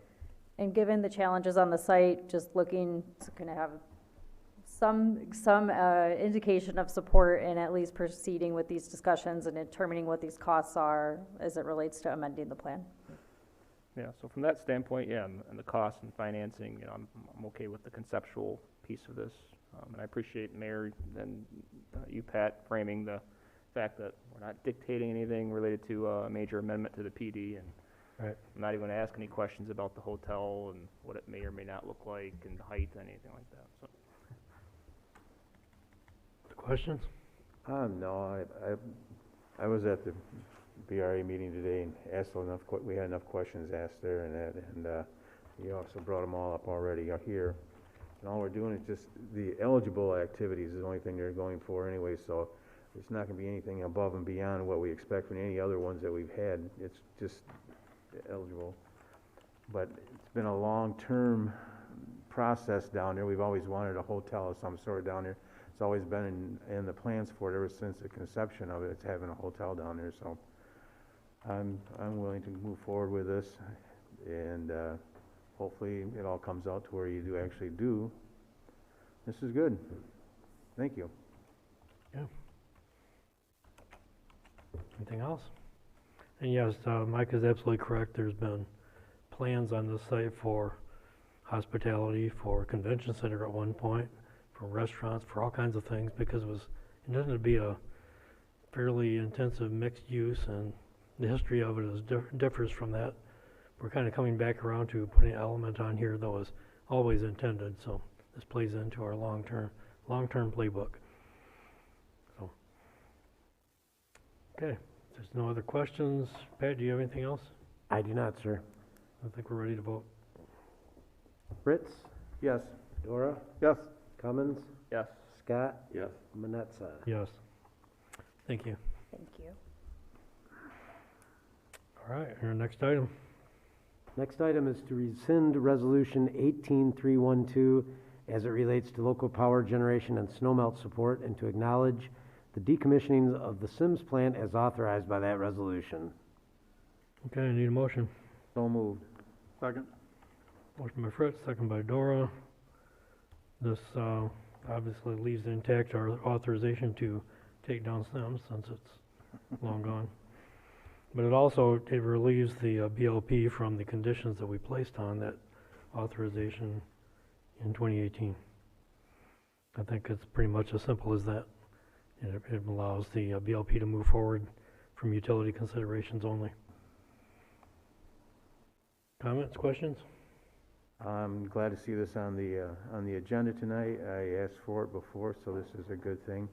But also I want to reach out to the BLP and tell them that we really need to have their support also with the snow melt, and there are ways of doing it. Even though our lawyers tell us something different, but if you read what their intent is for the betterment of the people here. So I encourage them to reach out to us and work with us on this together. Yeah, I appreciate that, Mike. It's definitely going to be a challenge for the folks in the downtown area to try to support this on their own, so any assistance that they can come up with will sure be a help to them. Well, that's probably something we'll have to regroup on our subcommittee that discussed this ages ago, so. Yep. And that's not something we can frame into a resolution at this point, so it'll have to be worked on. Anything else? I believe we're ready to vote. Okay. Dora? Yes. Cummins? Yes. Scott? Yes. Fritz? Yes. Manetza? Yes. Before we move on, I'd like to address Mr. Miller's request that we put an additional resolution on our agenda tonight to discuss the air permit that BLP has pending. Typically, we would not try to draft a resolution on the fly to be voted on the same evening, particularly after we've already approved our agenda. And the way this is set up, you don't get to make your comment until after we've approved our agenda. So I would not encourage council to take that action tonight. I'd rather have a thoughtful drafting of a resolution properly noticed so that the public knows what we're talking about. So it's kind of the process as I envision it for council. So I would not recommend to council that we do that. I guess it's up to council if they want to do something else, but it would vary from our normal practice. So, and we can deal with this more if we feel that we need to, but that's kind of my thought on the matter. I thought this was an appropriate place to address that. Okay, next item, we move from the consent agenda. The next item is to approve the Berserk Brewing Oktoberfest special event to be held on Washington Avenue on Saturday, October 2nd from 2 p.m. to 11 p.m., allowing amplified music until 10 p.m., and to allow alcohol consumption and authorize the mayor and clerk to execute the necessary documents. Okay, I need a motion. So moved. Second? Motion by Fritz, second by Cummins. And this was on consent agenda. Denny, you had concerns, so I'll let you go first. Okay, I'll go first. I have some concerns about this with the music going down the street and people living on it. It's more of a residential area than it is a I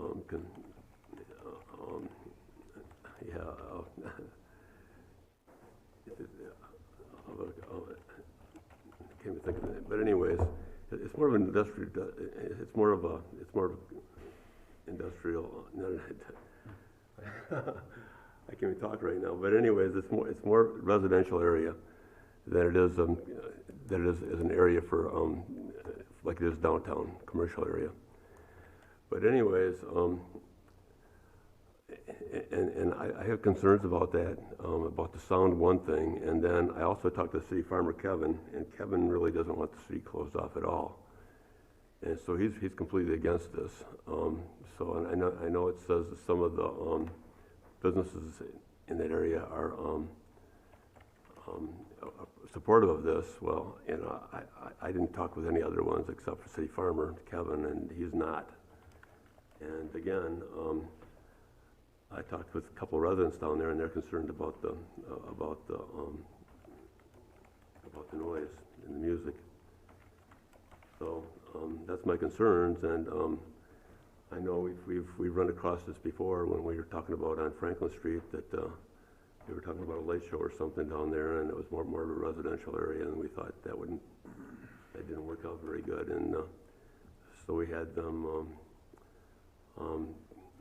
do a little more investigation into it, and we ended up not approving that one. But I guess I'm okay with postponing this vote for our next council meeting, but I'm not for approving it right now because I don't think there's been enough consideration to the people that live on that those couple blocks, anyways.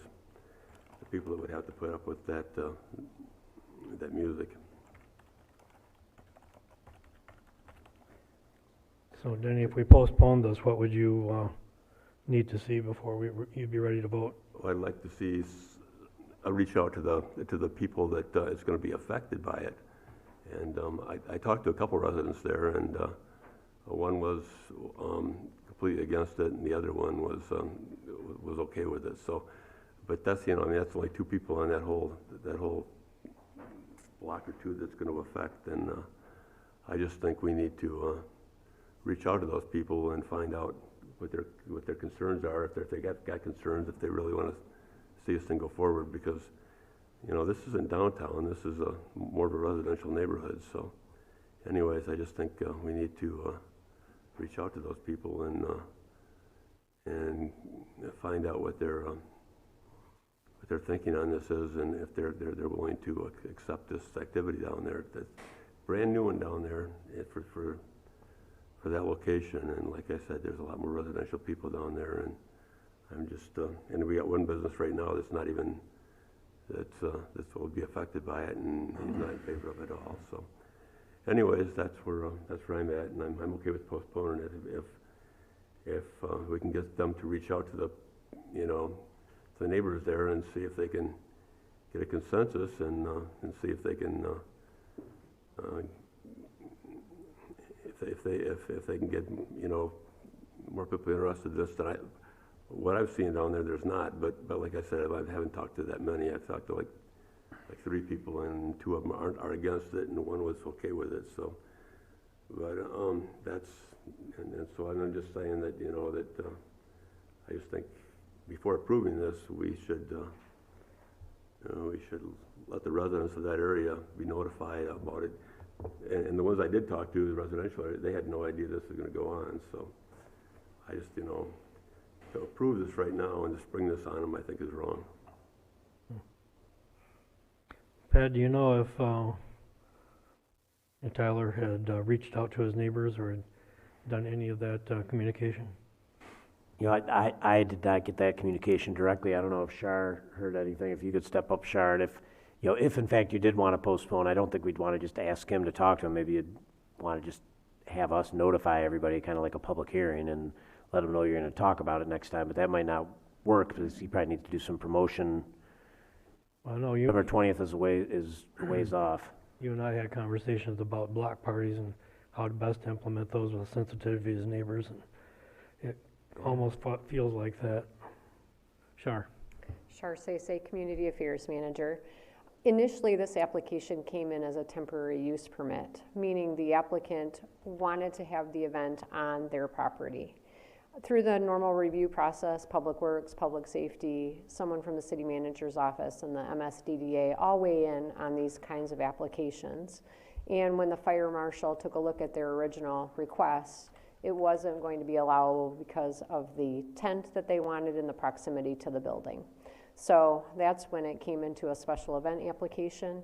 Public Safety reviewed it. They did not have any concerns on the street. Denny, I did reach out to a couple of the property owners that were nearby. When you look at Berserk, where they're located, the building that's, the business that's right next to them is not open on Saturday. The business further to the east is now closed. Third Coast Recording Studio didn't have any problems with it. City Farmer expressed some concerns to me about the parking lot, but the way the event is laid out, all of the businesses on the opposite side of Berserk would have access to their parking lots.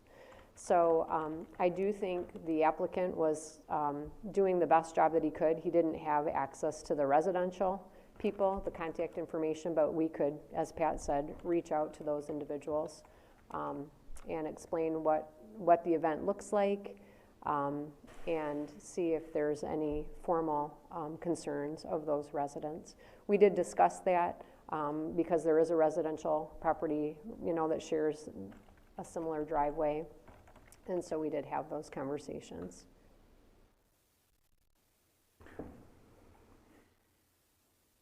Yeah, go ahead. Go ahead.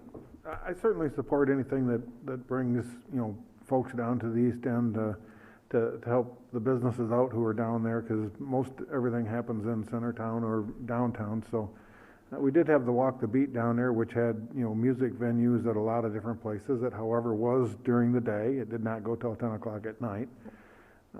So I can certainly understand the concerns that Denny has raised, as well as with the residential apartment complex that basically shares the parking lot that Berserk also has. I would support reaching out to those folks and at least letting them know and getting some input from them. I mean, I think it's neighborhood mixed use area right there, and they are sitting right on the edge of where this is going to be until, you know, 10 at night.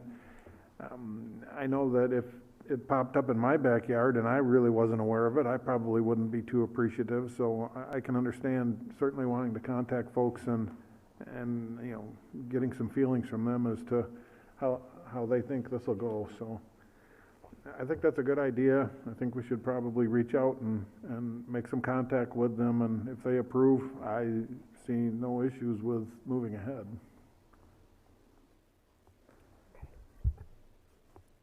Yeah, I wish the applicant was actually here tonight, because it does create some issues with, I'm sure, I mean, this event's in early October, which, you know, they want to advertise and promote their event, you know, and it looks like they've been trying to work with the city for some time now to rectify this, and, looking at the dates on some of this, so it's not like there was a, hey, you know, we're delaying, you know, making this request, and it had to go through, you know, a process. You know, I can understand some of the concerns related to loud music, and some folks may not like that, and I guarantee we're not going to make everybody happy if this event occurs. Some are going to be for it, some are probably going to be against it. You know, if there's concerns with the music, you know, maybe we, you know, have a condition that, you know, they place their, you know, stage on the west end of the tent and point their production and audio equipment towards Beech Tree, so it's not going into the neighborhood. That probably makes, you know, the most sense as far as making sure that you're not drowning, sending the noise down Washington in the other direction. But other than that, I think they seem to have a reasonable plan here. I think that, yeah, the east end of town, as you know, and the businesses there have should be able to have some of the same options for events that are held in other parts of the city. And so I'm in support of this. I'm fine with placing a condition that they work to address some of the concerns that have been raised here, especially as it relates to sound, so it's not overly bothersome for the anybody that may not like it. But other than that, I'd be fine with approving it tonight. Yeah, I have to agree with you, Ryan. I'm in total support of it, to be honest with you. I think it's really good. Placing the speakers in that and also makes a big difference in how you do it. Also makes the sound travel in different locations. It doesn't seem to want to bounce back and off and around. But just to reach out there, I see here you're going to have a 12-foot clearance for emergency vehicles and also an access for city. The intent is to leave the access open for a city farmer also. Right. Who would take care of their problem if they needed to. So I'm in favor of it. It just Denny has a good point, you know, to reach out to them, but it seems like everybody was talked to a little bit here or someplace another. But you're right, not having the applicant here and not having any of these things in. Shar, you're trying to be the middle person. It's kind of difficult being a third person there. You can only assume that this was done, and it's not. You know what assume is if you write the word out. So, yeah, I'm not a good believer in all that. So, but I definitely think it's a good thing to have out there. I think it'd be a fun organization, be a fun time to go to, and it would bring attention to the east side. So, I think it's, you know, I'm in favor of it, but it just needs to have someone let us know that they actually reached out and talked to these people. I think I agree that it sounds like a really cool event. I think it would be fun. It would be something that would bring interest to the east end, and the very end of Washington there has a commercial character to it, but it's at the edge, it's at the interface between the residential and the commercial. Again, it would, you know, if the applicants were here, we could ask them a little more about that. But I think that we do need to be a little bit sensitive. A couple of things. One is, you know, you're talking about closing the street so that it wouldn't be passable. It would be something that people would have to take another route around for those hours. Granted, it's a Saturday evening, so it's probably not the busiest time for those particular businesses, but it's an inconvenience, and if the neighbors haven't had a chance to even be informed it's going to happen, I guess they have a problem with that.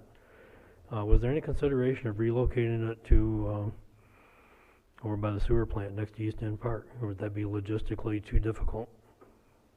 I don't know if that was ever discussed or not.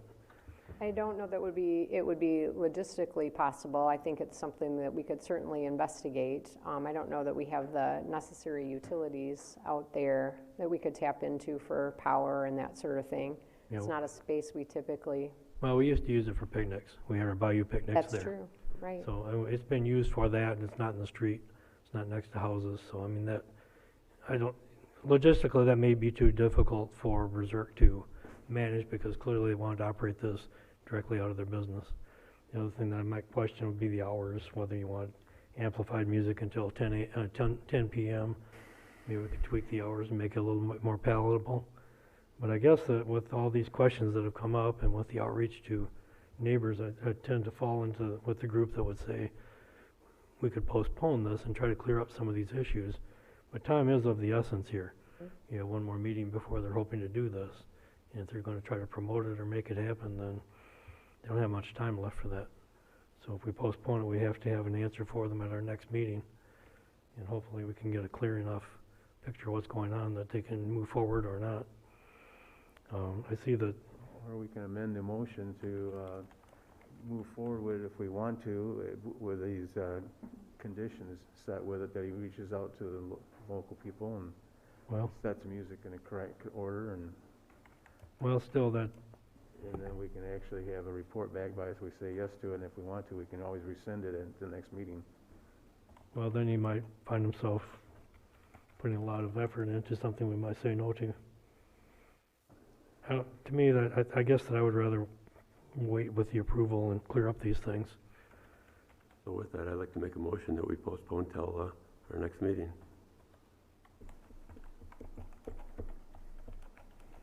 I'll second that. All right, we got a motion to postpone approval That gives people time to talk to folks and let them know what's going on. pending some outreach and more input and possibly some adjustments to the plan. But we would have to act on our next meeting. And that's, so it's motion by Scott, second by Dora for postponement. So let's vote on that. Yeah, hopefully it just doesn't make too much of a bind on them. Well, timing isn't great here, but looking at the applications, it looks like this was signed off on August 24th. We haven't had a meeting since then, so we didn't have an earlier opportunity to act on it.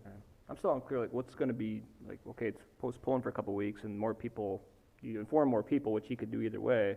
What is the outcome gonna be that's different? I don't know. Well, I guess it's just more information for us, if we have questions for ourselves as to whether the people have been well informed, whether that's going to be a problem or not. I mean, ultimately, we make those choices, we vote yes or no. It falls on this council. I just think that there's probably more opportunity for this to be clear as to what we're doing. That'd be my take on it. I mean, will you get a really definitive answer? Well, when have we ever had a really definitive answer? I just don't know that anything's gonna change besides more people When know. we've gone back to survey the public and try to get better ideas to where the people are with various issues, you know, we get what we get and then we make a decision. But taking the extra time and making the extra effort, I think it's probably for the best. At least we're not springing something on them they're not aware of. It's just, you know, timing is getting to be awkward. All right. we have a mo- Bureaucratic process. Okay.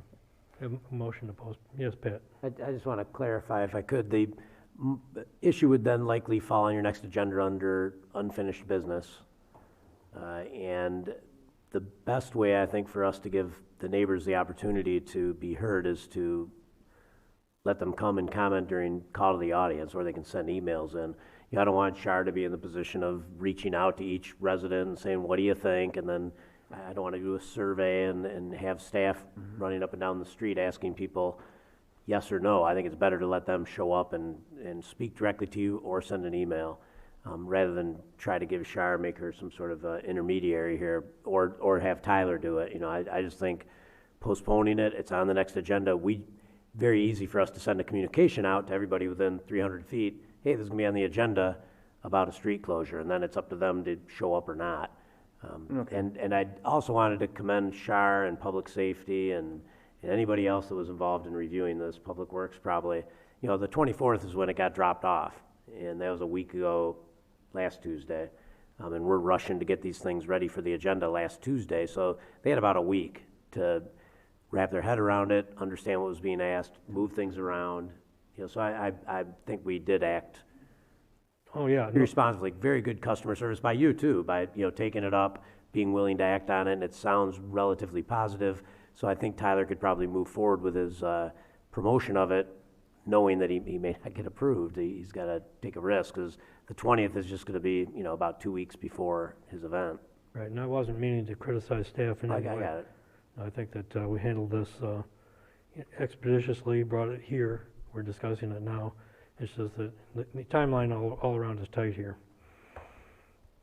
Could I read a comment from Tyler? He just weighed in. Oh. He's not here, but he's watching. He's here in spirit. Gotta love Facebook. Do you mind if I read his? Please do. Okay, this is from Tyler Forbes, the owner at Berserk Brewing at 1442 Washington. Char explained it well. Businesses impacted by the closure were addressed and were good with the request. City Farmers parking lot will not be blocked, and they're more than willing to modify the hours of music if there's a recommendation from council. He agrees facing the stage towards Beech Tree would drastically reduce the noise going to the homes further down Washington. So there you go. So how does he feel about a 2-week delay in approval? It sounds like he wouldn't be crazy about that. That's why he's quickly commenting on this, to let you know that he's okay with the conditions you're suggesting, because I'm guessing he would like to get busy doing his promotion, but And if I could interject here, with event organizers who might have a race, a run, we do put that responsibility on the applicant to notify the neighbors that is taking place. So that is also, I think, maybe a condition that we could put on this. Right. That's after their approval though, right? It's, Right. We approved, then they're required to notify, right? Right, But at that point, it's been approved. correct. That's how we do it all. So, You know, we don't have the racists go to everybody and say, are you okay with this impacting your route? well, this is pretty localized. Well, this is also, I just don't think anything's gonna change in 2 weeks, and it's just a delay, just to have a delay, but. Is that I'm looking at this blueprint here that he has here, is that barricade at the end of at the far western end of Washington Street, or is that, by the looks of it, it looks like it's just not too far down from his building? Yeah, it's on the east end of Washington. Is Is that the where it would barrier? be blocked off. Because the way it looks at, the barrier, where they got it set at is, it says existing patio in their brewing company, and it looks like it's just gonna be blocked off so far down. Is it gonna be the whole street or just the half street? Well, Just half. I think the street is close to through traffic. Well, I know, I just worry he's got his road barrier though. The road barrier looks like it's the edge of his property and another barrier at the intersection. Correct. That's where he's actually gonna have the street blocked off, but the residents will still be able to get to their homes on the other end of it, not a problem whatsoever. Correct. On the print. Yeah, I mean, nobody's gonna pass through here.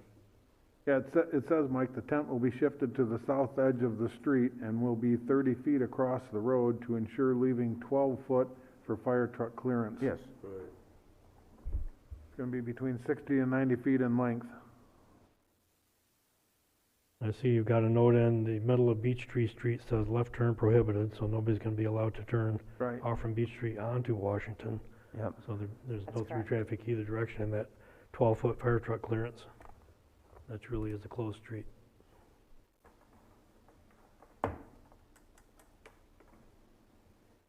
That is correct.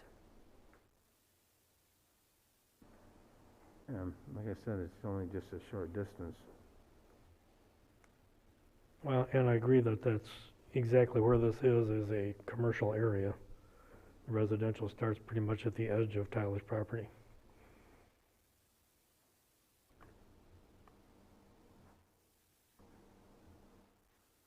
this isn't, it's not exactly to scale, but, you know, this is what the applicant submitted. And I think the intention there, Shar, I guess you can correct me, is that the tent would extend beyond his building towards his neighbor's building a little bit. Yeah. And that area to the south there is the side of his building. He would have, are those potties there? What does that He's got say? food, he's got, Sorry, Pat, I didn't, food Yeah, canopies. those are porta potties down here. right. Okay. And that would be to the side of his building, and the tent would extend a little bit further towards his neighbor's building out in front with a few food trucks out there. And I guess you can't really tell, but his neighbor's building would be right over here. You're talking about the residential? No, I'm talking about the The other corner building on the business. corner of Beech Yep. Tree and Washington would be right here. Correct. The residence is over here. That's correct. Or actually right over here is where the residence would be. He's not putting porta potties out in front of his building. These are on that lot on the side of his building. Mm-hmm. Correct. So I do have a motion on the floor, Your Honor, to postpone until the 20th. All right. Well, I think we should, unless there's further discussion, I think we should vote on that. And that's with the stipulation that we're gonna send some stuff to people to tell them if they're, have objections to come to that meeting? Likely just noticed that this item's on the agenda. They're gonna send a notice out to them, they'll give them an idea of what's going on in the neighborhood, and if they have objections to come for the public hearing of it, or just Well, for objections the or comment? support, we'll ask for either, and I'm not gonna send this map. We'll just let them know that there is an application to close the street on that date during those hours, and, tell them it'll be on the agenda. It's not gonna be a public hearing. No. It would be It's come a in and say, public comment. come in, tell us what you think, and then at some point, we gotta make a decision. Okay. So, I mean, I think that's what the postponement would accomplish.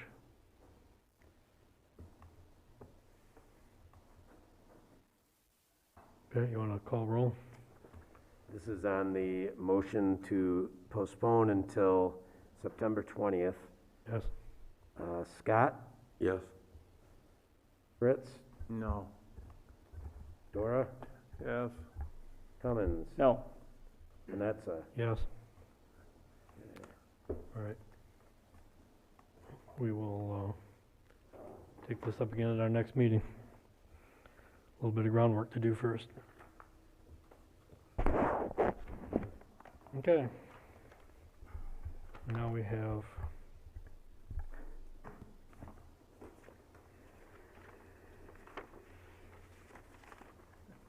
okay.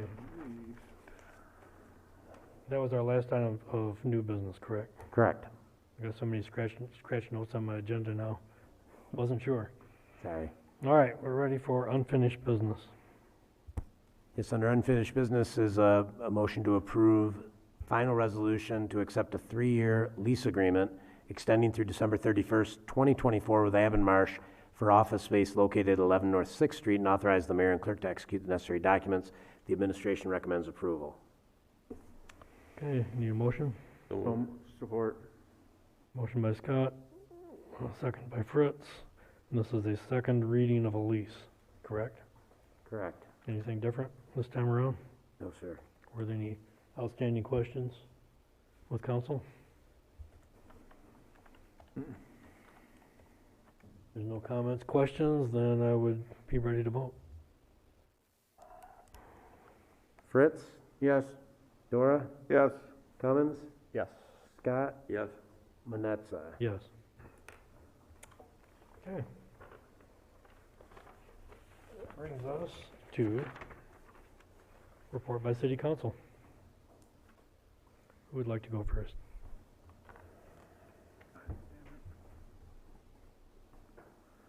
Oh, I'm getting there. Finding your place? Yep. I'll go. It's out at the Lighthouse Tours. I think it was it's a fantastic turnout, very well done by the Lighthouse Conservancy and our city staff and the tour guides that were here giving tours. So looks like there's a lot of excitement, and really looking forward to seeing that hopefully in the next couple of years get across the finish line to where that lighthouse is open to the public on a regular basis, so folks can see inside and enjoy it. Attended the Labor Day walk, really good turnout for that. The Mikes and Likes won prizes. I got a big zoo sag on it, but I had a really good walk, and it was actually a perfect morning for it. The Brenna concert, the birthday party down at Waterfront Stadium yesterday for is it Alex? Yep, Alex Barker, perfect. Was a really good time. I really like Brenna, and I'm really generous of the folks to put that on for the community down there at the Waterfront Stadium. That was kind of a perfect day to see the boats go by, enjoy the weather. Really good use of the stadium, and thank you, Mr. Fritz, for the cupcakes as well. So he had the inside scoop on the cake, and I took advantage. So I appreciate that, sir. So the comments that were made about the air permit tonight, I share them. I think it would be a good sign of good faith for the BLP now that this resolution is now rescinded. Directing certain items to be built that they put the community's minds at ease and rescind that air permit. That there's no funny business going on. Everything's on the up and up. At this point, you know, as the papers have said, the BLP has canceled their plans for Harbor Island. And then we need to have those discussions as a community about, our power and our energy going forward. But hopefully that can be done on a cooperative basis and not, with any dictations or conditions and those sorts of things placed on the table. I'm hoping our boards can come together and do that. I'm hopeful that can occur. Good reminder for everybody that next Monday, or this upcoming Monday now, September 13th, we will have an Eagle Town Hall to discuss the environmental conditions with Harbor Island. So Eagle's bringing a number of their experts. It's going to be via Zoom, so I really encourage folks to attend that, to learn more about the condition of the island, the challenges that we're facing, and to ask your questions. And then last piece that was kind of interesting, I saw this last night, and I saw Shile, must have been Shile or somebody from our staff were right on it and posted this already. The Holland Sentinel put out an article that Ottawa County picked 2 sites for their resource centers to try composting. So the resource center that we have locally here is going to be able to take compost materials, which I thought was kind of a new and interesting thing, an opportunity that we were one of the 2 locations picked for that. At least Grand Haven Township kind of are proper. So I encourage folks to kind of look into that. I think that's kind of a unique opportunity. Otherwise, that's all I have. I have to agree, Ryan. I was at the lighthouse, and it was a fantastic tour, and it was nice. I got to acted like a tourist myself out there. It was pretty nice. We were very graciously by the mayor of Grand Haven gave us a tour. I introduced him as the mayor of Grand Haven, and not as myself was out there, as if people didn't know who I was. But it still was fun being just a bystander and listen to all the people that were talking about it. The buzz that was going on was unbelievable, how excited they were just to get inside and see what they never had to be able to see before. So I want to say thank you to the Lighthouse Conservancy and everybody that put that all together. It was very, very well done, and it was well attended. I mean, the line kept staying the same length. It never got short. It just kept going and going. It was so. I'm sure your tour guides there, you guys were probably kept pretty busy repeating yourself over and over, but by the end of the night, you didn't have to look at your sheet anymore because you said it so many times.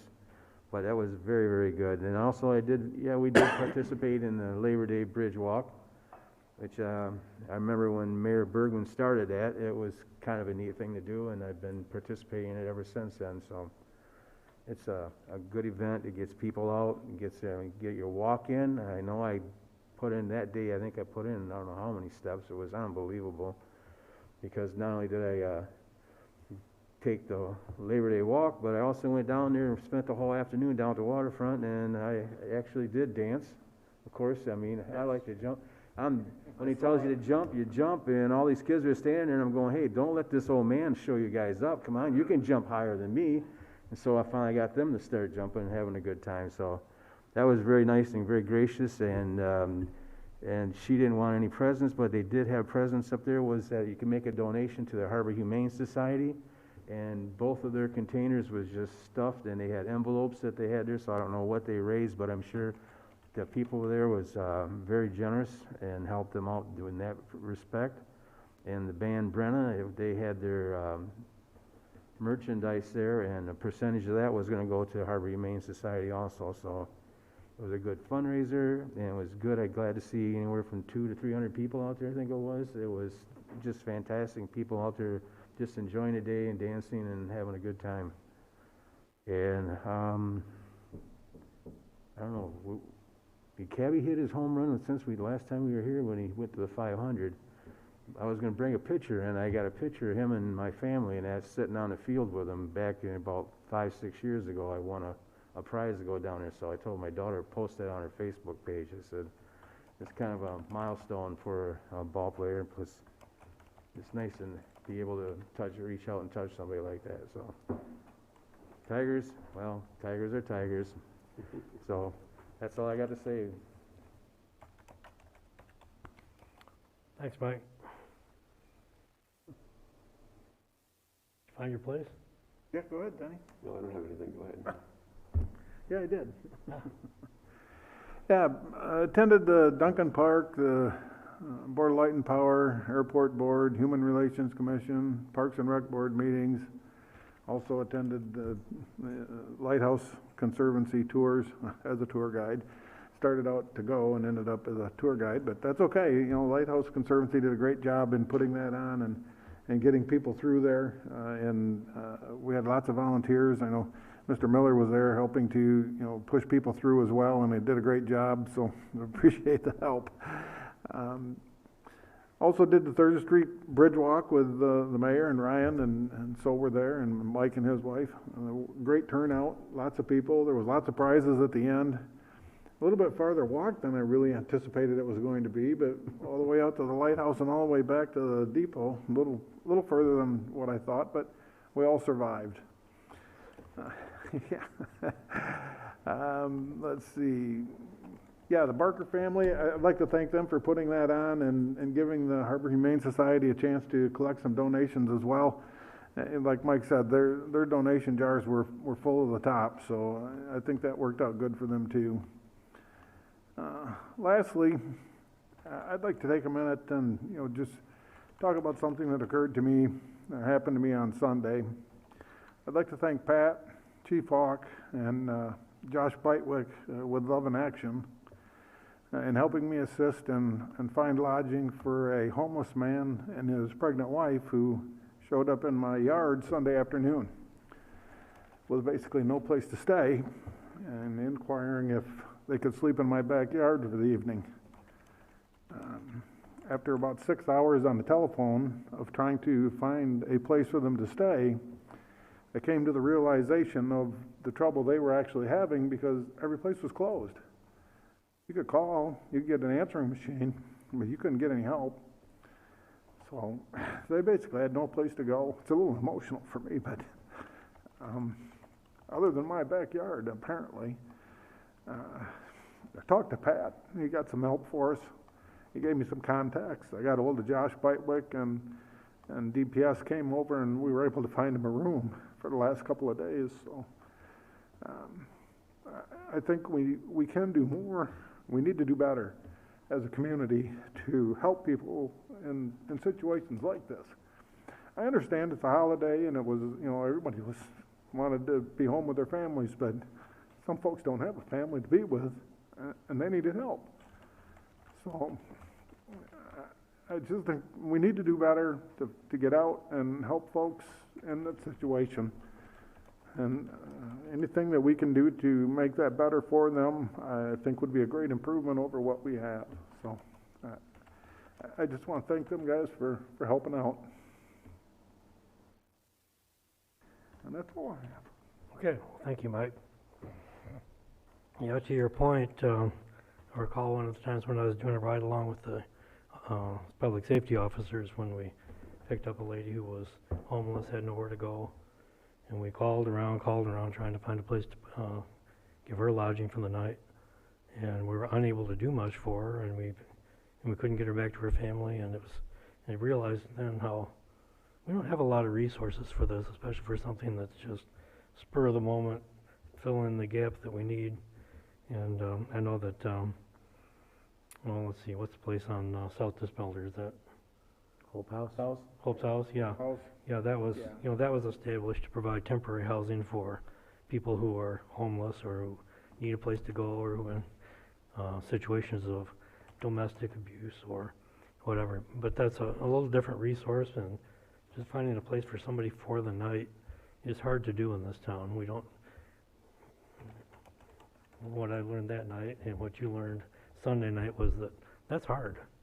That we don't have a lot of that. Maybe it's something that needs to be addressed on a larger scale. I don't know that the need comes up all the time, but it probably comes up and we don't see it. I think that's part of the problem, is that we just don't see it.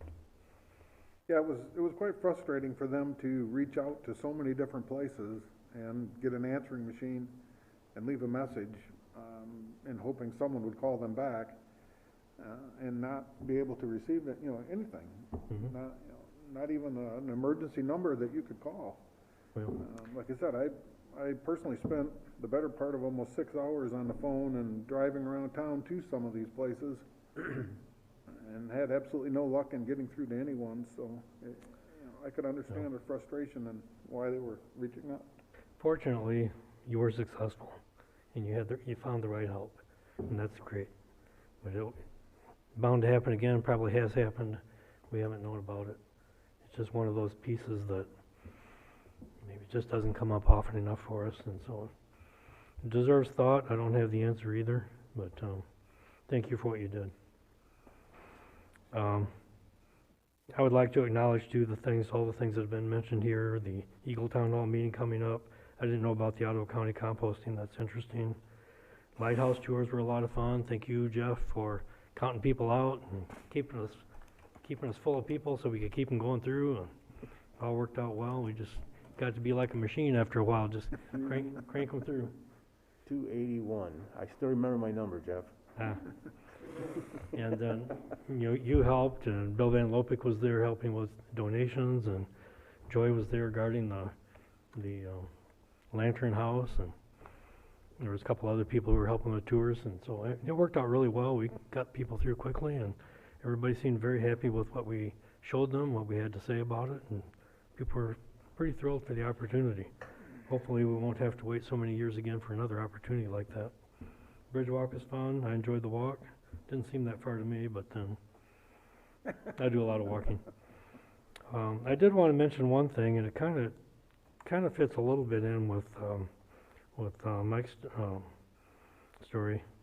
I was watching a MML webinar this noon, and they were talking about rental assistance and the fact that the eviction moratorium has lapsed, and that there's people could become homeless because if they're behind on rent due to COVID reasons. And they commented, there was a lady from Mishta on this call that said there is a lot of money in the pipeline that if people know how to access it and if they're eligible to access it, there is help for people who are facing eviction, but they have to ask for it, they have to apply for it. So she had, if you go to the Mishta website, that there's contact information there and the conditions that you can apply for are there. I think that MDHHS also has a program available. So there is assistance for some people due to COVID problems that are facing eviction. And there's a lot of money in the pipeline that hasn't been claimed. And not a program the city runs or participates in, but it's out there. So if people are in that situation before they get to the point where they're out on the street, look at these resources and see what kind of help you can get.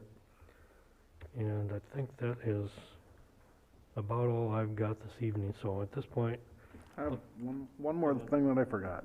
I'd like to request that we have a work session coming up in the next couple weeks or a month so that we can review our current pension unfunded liabilities and plans and the new information that has become available from MERS. okay. So would October 4th be okay for that? Give me a little time to... Yep.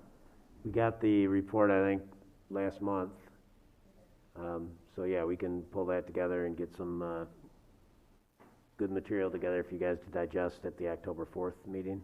Sounds good. That was one of our goals to deal with. Yep. Okay. So yeah, if you have timely information, we'd like to hear it. Okay. Thank you, Mike. Yep. So at this point, I will turn it over to Pat for a city manager report. Doing double duty tonight. First off, the Poplar Trail, 93 Poplar Trail request, Derek is here to maybe give you a little bit of a peace of mind about preserving trees there and not allowing trees to be removed for view protection, but only for property protection. Yeah, Derek Gatis, Public Works Director. Get out my notes here. Your council packet was a memo from me dated August 16th. After the presentation to the council regarding the encroachment permit and the request for removal of the trees, some trees on city property, and use of the road right-of-way in front of that property along Harbor Drive to reconstruct a failing retaining wall in front of 93 Poplar Ridge. I met with the engineer out there after that meeting, And we talked about constructability of that retaining wall. And for that, that wall to be constructed, there's literally no way to get the equipment and the materials to the site and in the ground to save that house, to save that site. So we talked about how to mitigate all of that. How can we, what trees do have to come down? Is there any? Can we do trimming? And so what we ended up landing on was basically a city personnel, our own grounds crew leader out there, to watch and mitigate any tree removals or trimming that we can. So literally piece by piece, we'll be on site. They would pay for the cost of actual trimming or removing at our direction only. And so there's one tree that has to come out. That's actually where a crane would sit. It's a 4-inch tree. We can get a replacement 4-inch tree, but I mean, there's just no way. The house was built, and the other house is built around it. No way to get in a piece of equipment. And so, I mean, I tried. We bashed our heads around for well over an hour and a half on the site. And so, all I can say is that I support the request with those conditions and outlined in my memo. I'm not interested in cutting down city trees, especially for views. But I just don't see any other way. And so, with the council's support, we'll move forward with that. That was just kind of an update, because that was the direction we were given, I believe, that, we're okay with it if it's absolutely necessary to save the guy's house, but not okay with it if it's to get a better view of the lake. So I just asked Derek if he could come here and give you that peace of mind and assure you he will have staff on site verifying that nothing's being removed that doesn't absolutely have to be removed. And I've got great confidence in Derek and his staff, so thanks, Derek. The next item is the Robinson Landing TIF extension. Earlier tonight you heard about the Grand Landing brownfield TIF consideration, and that we were asking you to take action, to say you were on board with that. This one, we're just looking to let you know what's going on. The Brownfield Authority heard about this today. The extension of sewer for the Robinson Landing project was intended to go to the north, and we did that, and Derek worked on that to come up with an efficient and expedient way to get sewer to that property that saved us a bunch of money, and he got preliminary indications that was really no problem, it was going to fly. Well, turns out it was a bigger problem than we thought, and we weren't able to get that done, so we weren't able to save that $350,000.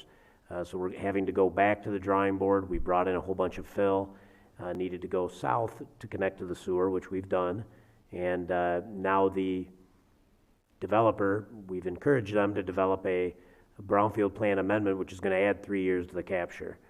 It's not good news, but it had to be done. The alternative would be to pretty much take all of these attainable homes that are left and make them market rate, which we don't want to do this far into it. We really want to retain that attainability, that workforce housing element of this. It's the whole reason we went after it in the first place. So I just wanted to give that update. You've got a little bit of material in your packet explaining it a little more. I'm happy to go over that if you want to get into some detail. But the takeaway for me tonight is hearing from Mike and his experience on Sunday. I was proud that I was working for a council that did want to do what we can do, which is hard. Every tool we have, every agency we can think of, every partner there is. I think we've got about 14 different agencies, entities, individuals that have been involved in this thing, and we're still not home yet.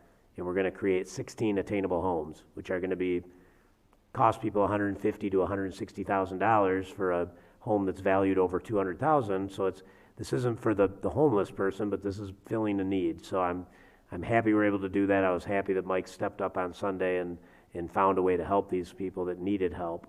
And I totally plan on continuing on those routes and bringing things forward to you to take advantage of whatever tools we can get, and we'll keep doing it, because as much as we can do, we're 6,000 homes short in Ottawa County of what we need to house the people who want to live here right now. And so when we get 16 homes done, I feel like, well, it's not much, but it's something more than nothing. So I just wanted to give that quick update on Robinson Landing. You'll be seeing that paperwork probably at your September 20th or October 4th meeting, probably October 4th. Now I think about it, it has to go to the brownfield first. So wanted to give you that warning. Next is Economic Development Administration funding. It's likely that we may be eligible for some EDA funding to do a project. You're all somewhat aware of the needs at our marina. There's probably $3 million worth of deferred need there. 3.5 million, I guess, is the estimate that we have right now. And sort of a feeling of futility. We don't have the money locally to spend $3.5 million on capital needs at the marina. We think we'll eventually get around to saving up enough match to do maybe $1 million project and take little bites out of this thing. Well, if we take that project together with the reconstruction of the boat launch, which we're looking at about a $1.2 million expense there, together with the needed restoration of the linear path where it all got washed away and is crumbling into the river, we're looking at about $800,000 there to restabilize that bank and get that path back in there. So you add that all up with engineering, you're at about $6 million, which is far beyond our capacity to do anything about it, other than occasional opportunistic grant efforts where we get a $300,000 grant from Natural Resources Trust Fund every now and then, or maybe a little water conservation fund or coastal zone management or waterways grant funding, and these are all in the low six figures, the $300,000, $400,000, $500,000 range. Rather than pick away at it, we met with the Economic Development Administration, and they've got access to some Build Back Better COVID funding, and we think we might be competitive to get up to about 60% EDA funding to bring back the resort tourism industry in Michigan. We know it's suffered through COVID, so we think we can position ourselves well, and we've had some preliminary meetings, and I would like to pursue that funding. Again, it's 60% of $6 million, so do that math, and we don't have $2.8 million either. But we can take advantage of that coastal zone management, the Michigan Natural Resources Trust Fund, the Land and Water Conservation Fund, and the Waterways funding to hopefully drill that number down to a number that maybe we can find that local money, whether it's through private philanthropy, fundraising, but those projects are all important projects. Hope's not a good strategy, so I think going after the EDA funding, so I wanted to report that tonight, let you know that we were pursuing that avenue, looking at up to 5 different funding sources, and I don't want you to be shocked, and next year, the year after's budget, if I seek out a few dollars for some match money or for some engineering money to get that going or keep it going. I don't think we're overreaching. We're not talking about doing anything ostentatious or beyond replacing, repairing, and taking care of what we already have. When do we have to apply by for that? The sooner the better, because it's very competitive, this EDA money.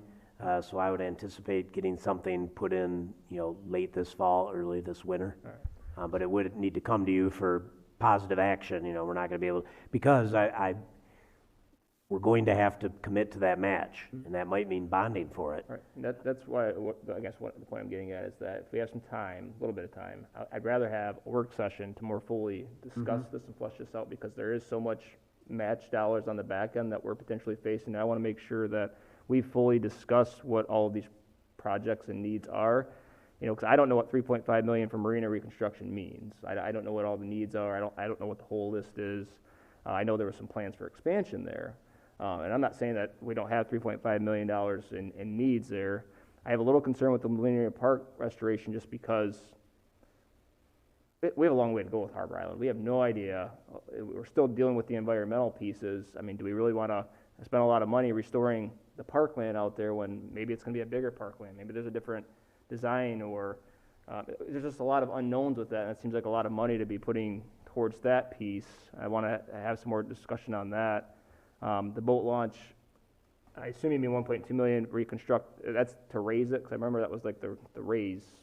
Yeah, for about 700, we could just reconstruct it, but if we want to get it up where it won't be a problem, next time the water comes up, we'd want to raise it up, and that's going to be considerably more expensive. So yeah, of course, you'd get much more detail and discussion, but I'm confident you're not going to find a time or a place where there's going to be money in the pipeline, and if we...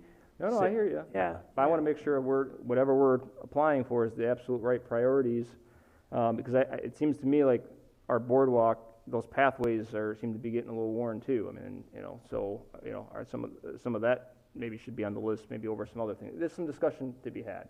There's a lot of cleats that need to be replaced along the seawall. I mean, there's simple things like that I think council should have that discussion, especially if we have so much, let's take advantage of it. But if we're gonna be asked to be putting up a lot of money on the back end and potentially, like you said, bonds or some other source of it, let's make sure that these are absolutely the right, priority projects that we want to put forward immediately for that. That's just at least me. I'm just one person. I don't know how the rest of the council feels about it, but that's just my wish, at least. At least have a work session and discuss it more deeply. And along with that, too, we still, the American Rescue Plan dollars, my understanding is, the allocations are out there.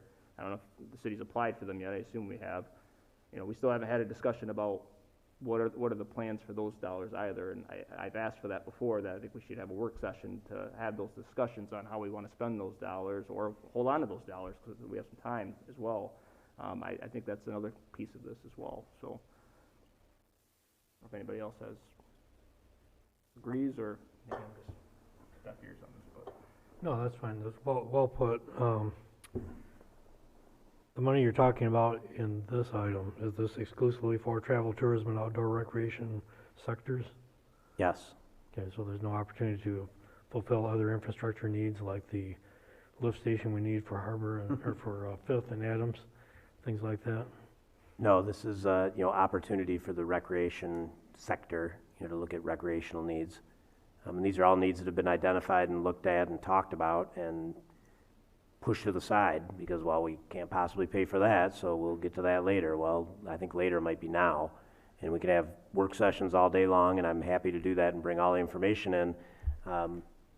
The American Rescue Plan, we don't know what we can use it for, and if we did, we'd bring it to you and we can talk about it, and we aren't quite sure exactly what is going to be eligible, but we'll bring that forward as well and have a work session to talk about that. Well, other communities seem to be having lots of those discussions or surveying the residents, and they seem to have a fairly good grasp on what some of the allowable expenditures are. So that part, I think that there is some guidance that's out there. Infrastructure certainly is on the list as an option. So it seems worthy of we're talking $1.1 million. So I'd like to see that we at least start a discussion to have a plan for it. Have we received our first installment of that yet? We've not received it. We put in the application. Because it's coming in 2 tranches, right? Right. And then finally, well, maybe not finally, I did have something else too, but the clerk interview panel, we're going to be interviewing city clerk candidates. We've gotten a great crop so far, and we're looking for 2 volunteers to serve on that ad hoc committee, and that will take place on September 15th in the afternoon. So, having 2 council members there, and then we would typically whittle that number down perhaps to 1 or more candidates who may be finalists. And in the past, if we end up with 1 finalist, we generally try to get out and meet individually with all the elected officials to kind of have a second interview format. If it ends up being 2 candidates or more, we may have a second round of public interviews after the 15th, but I am looking for 2 members of council to sit on that committee if possible. I can be there on the 15th. Any other volunteers? I wish I could. I don't know if I'll be able to get that time off from work, but with my experience working out of a city clerk's office, I hope that that there's at least an opportunity to meet. Last 1 or 2 that's narrowed down to have some discussion. Yeah, I can do it. You want to? Go right ahead. That's fine, okay. Well, I think you got 2 volunteers. You'd rather do it? No, that's fine. Yeah, all right, okay. I usually volunteer for everything, so it's Okay, good to whatever see you wanna you. I usually do too, but I like to If you allow wanna other do it. council members to be part of this. I think I've been on every interview thing that's been here for the last 18 years. I don't know if I'll be able to this late in the Well, game. you let me know. Sounds like Okay. Mr. Scott and Mr. Dora would like to. Got that? You don't do it right Got now. that? Thank you. And Doesn't make a difference to me, I'll do it, but. finally, I just wanted to report back, Stan's Tacos out here, a number of you went to an event there, I understand, and there was some commentary about the city and the liquor license. The city doesn't have anything to do with that at this point. The city's not holding up anything or in possession of anything. So we've done everything we can do. It's at the state, and it has nothing to do with the reason why they're not open. I understand that's a staffing issue. So it got back to me that there had been commentary about the city and the liquor license application, but there's nothing in our queue or nothing being reviewed or considered by the city. There may be something at the state at liquor control, but we don't have anything to do with that. So I just did want to clear up any error on that. So that's all I had tonight, Your Honor. All right, thank you. Before we move on, I just want to say something for Mike. I did get the phone call from you on Sunday afternoon, and I did point you to Hope's House, and I really commend you on your hard work. I was down in Battle Creek at the time, so there wasn't much I could do except for give you information, places to go. I hope the outcome that they did have a place now after all this. Did Hope House help out or not, or at the end, or? No, there was no answer at that number when I called. I actually drove over there and they had a phone number on the door to call to get somebody to come to talk to you. You don't know the outcome from today, or? Yeah, I talked to them today. They had got a room at Roadway Inn, which is kind of kitty corner from Kentucky Fried Chicken. Apparently the Roadway Inn is a little short of some folks to do some work, so they have offered him a job as in cleaning. So when I talked to him today, he stopped by to thank me and said that he had gotten an offer of employment from them. And he also went down to Russ's and put in for a job there because they're looking for kitchen help. And he had an interview there at 3 o'clock this afternoon, so. Very good. So hopefully. Thank you for your hard work, Mike. I really appreciate it a lot, because I was concerned as I was sitting down there with my sister, and we were all trying to beat our brains up what to do. So thank you so very much. All the conversation about the marina and some funds here, Pat, has kind of sparked something that maybe I'd be better just send you an email, but chance we can get the usage figures for so far this year? Because I know if we want to increase the number of seasonal slips from transient, we have to go like to the DNR by sometime in October. Okay, so you want to look at the... Adding 5 more if we can. To take more out of the transient population. If use allows for us to make that conversion of 5 more transients over to seasonal use, I mean, I'd like to see where our usage was, and if we had a bunch of empty ones again for the season that didn't get used like we have in years past. Originally, with the figures we had, we could have done up to 14, but they, kind of restricted us to 5. Doesn't hurt to go back and ask them for 5 more if we can show that the use isn't there. Yeah, we can get a report and see how that's performed this year to see if it actually lost money or made money. We don't know at this point. Yeah, that'd be great. Anything else? No.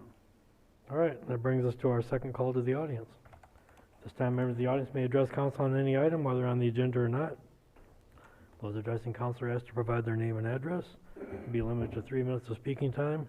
Council will hear all comments for future consideration, but will not have a response at this time.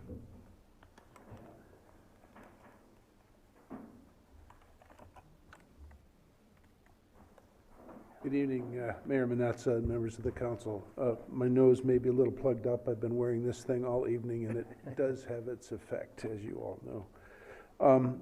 Firstly, I'm very pleased with the actions that you all have taken this evening on the resolution that was passed at the end of 2018. And I'm also pleased to see the changes that the Board of Light and Power seems to be making on their plans for the future. I was a little disturbed this morning, and some of you may have seen it on Facebook. The BLP put out their plans for their bond issue and the schematics of their plant. I couldn't quite understand what that was all about. Maybe it was something that they had timed and just automatically ran, but it was a little confusing to me, at least. One thing I will say, they have made a decision to buy energy for the next 5 years. And That is a very, very positive step for our community. But I also think it gives us an opportunity as a community to be looking forward. There are changes taking place in energy, and some of them are positive, some of them are negative. And I, just as we in the spring of 2020 asked you all to consider forming an independent committee to look at activities relating to our energy, I would ask you to consider doing that again. And I will tell you right now, I don't want to be on that committee. I would ask that perhaps a couple members of the City Council, a couple members of the Board of Light and Power Board, and maybe 5 or 6 people from industry and from the downtown businesses be asked to basically take some time and look at this. There is time right now to start to do it, and I would like to see the community more involved than just the backroom efforts by staff at the Board of Light and Power. You did have a request from downtown retailers and downtown property owners to take a look at the snow melt system. And obviously that's something that this committee could be looking at, or you could have an independent committee looking at that as well. But there's time. We have the building out there. We can continue to use that for a while, but we all know that's a temporary facility. And now is a good time, with time, to really take a look at it. You're making the steps on the environmental issues. I'm very pleased about the event on the 13th with Eagle. The BLP is looking at their tech center right now. I'm kind of surprised that they didn't look at commercial real estate people to help them choose a location. They've actually gone to an architectural firm to help them find their location, which means they probably already know where they want to go, but I think it would make sense to do it a little bit differently. The air permit issue, we've all discussed it. Incidentally, that letter was sent on the 16th of August. You've seen it in your packet. I sent you all copies of it. It has not been answered, which is kind of interesting. So we don't quite know what's going on with that. I do think there is some time. There may be some changes on the BLP board. There may be some changes on the council. I don't know that we need to hurry ahead on things right now. But I do think that this community, you all listen to this community, that's a sign of democracy in action. The Board of Light and Power has listened to this community, and I really want to thank you all very, very much. Each one of you went through a very difficult year and a half. We went through a very difficult year and a half. And again, I want to thank you for listening and for responding as you did. Thank you. Thank you. Field, what's your address? 427 Sand Drive. Thank you.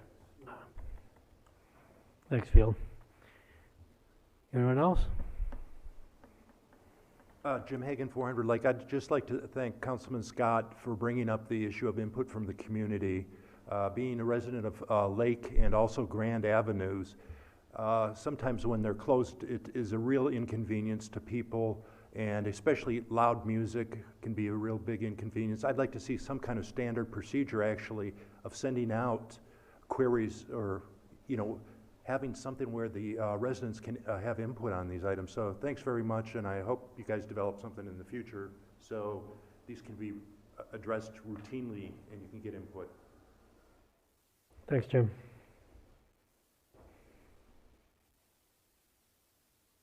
Hi, my name's Laura Gerard. I live at 1035 Washington. I'd just like to make a comment on the agenda item with Berserk. It was on the agenda for tonight. People had the opportunity to see it in many different ways. You have done a wonderful job in the last, since just before COVID, in getting the word out and letting people know when something is on the agenda. So if they have a problem, they can come down here and address it when they need to, so that delays don't happen for a business owner. There's also another business, you keep mentioning the residents, but the Knights of Columbus have been down there for years. I've been to wedding receptions there, the door's been open. Berserk is only asking till 10:30 at night. There's also Sporty's Bar that's been down there for years. Their doors are open on, used to be open on Saturday nights and have bands, and there's music. I know this is a little bit bigger of a thing. I had kind of heard through the grapevine that they were trying to do this. I was listening, finishing up at work downtown, and I decided, well, I live on the other end of Washington, so I'm just going to come down and kind of speak my piece a little bit.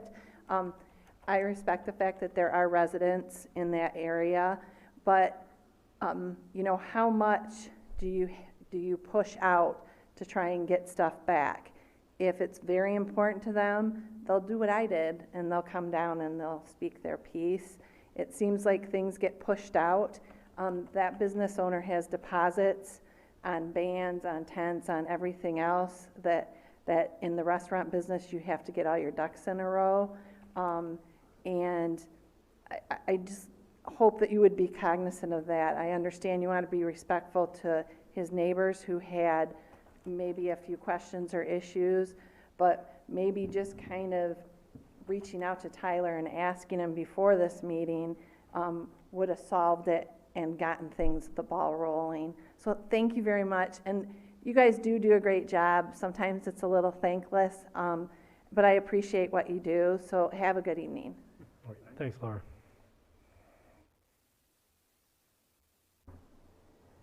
Anyone else? And if there's no one else, I will close the second call to the audience. And if there's no other comments or closing thoughts from council, I believe we're ready to adjourn. So, we are adjourned. Thank you all for coming.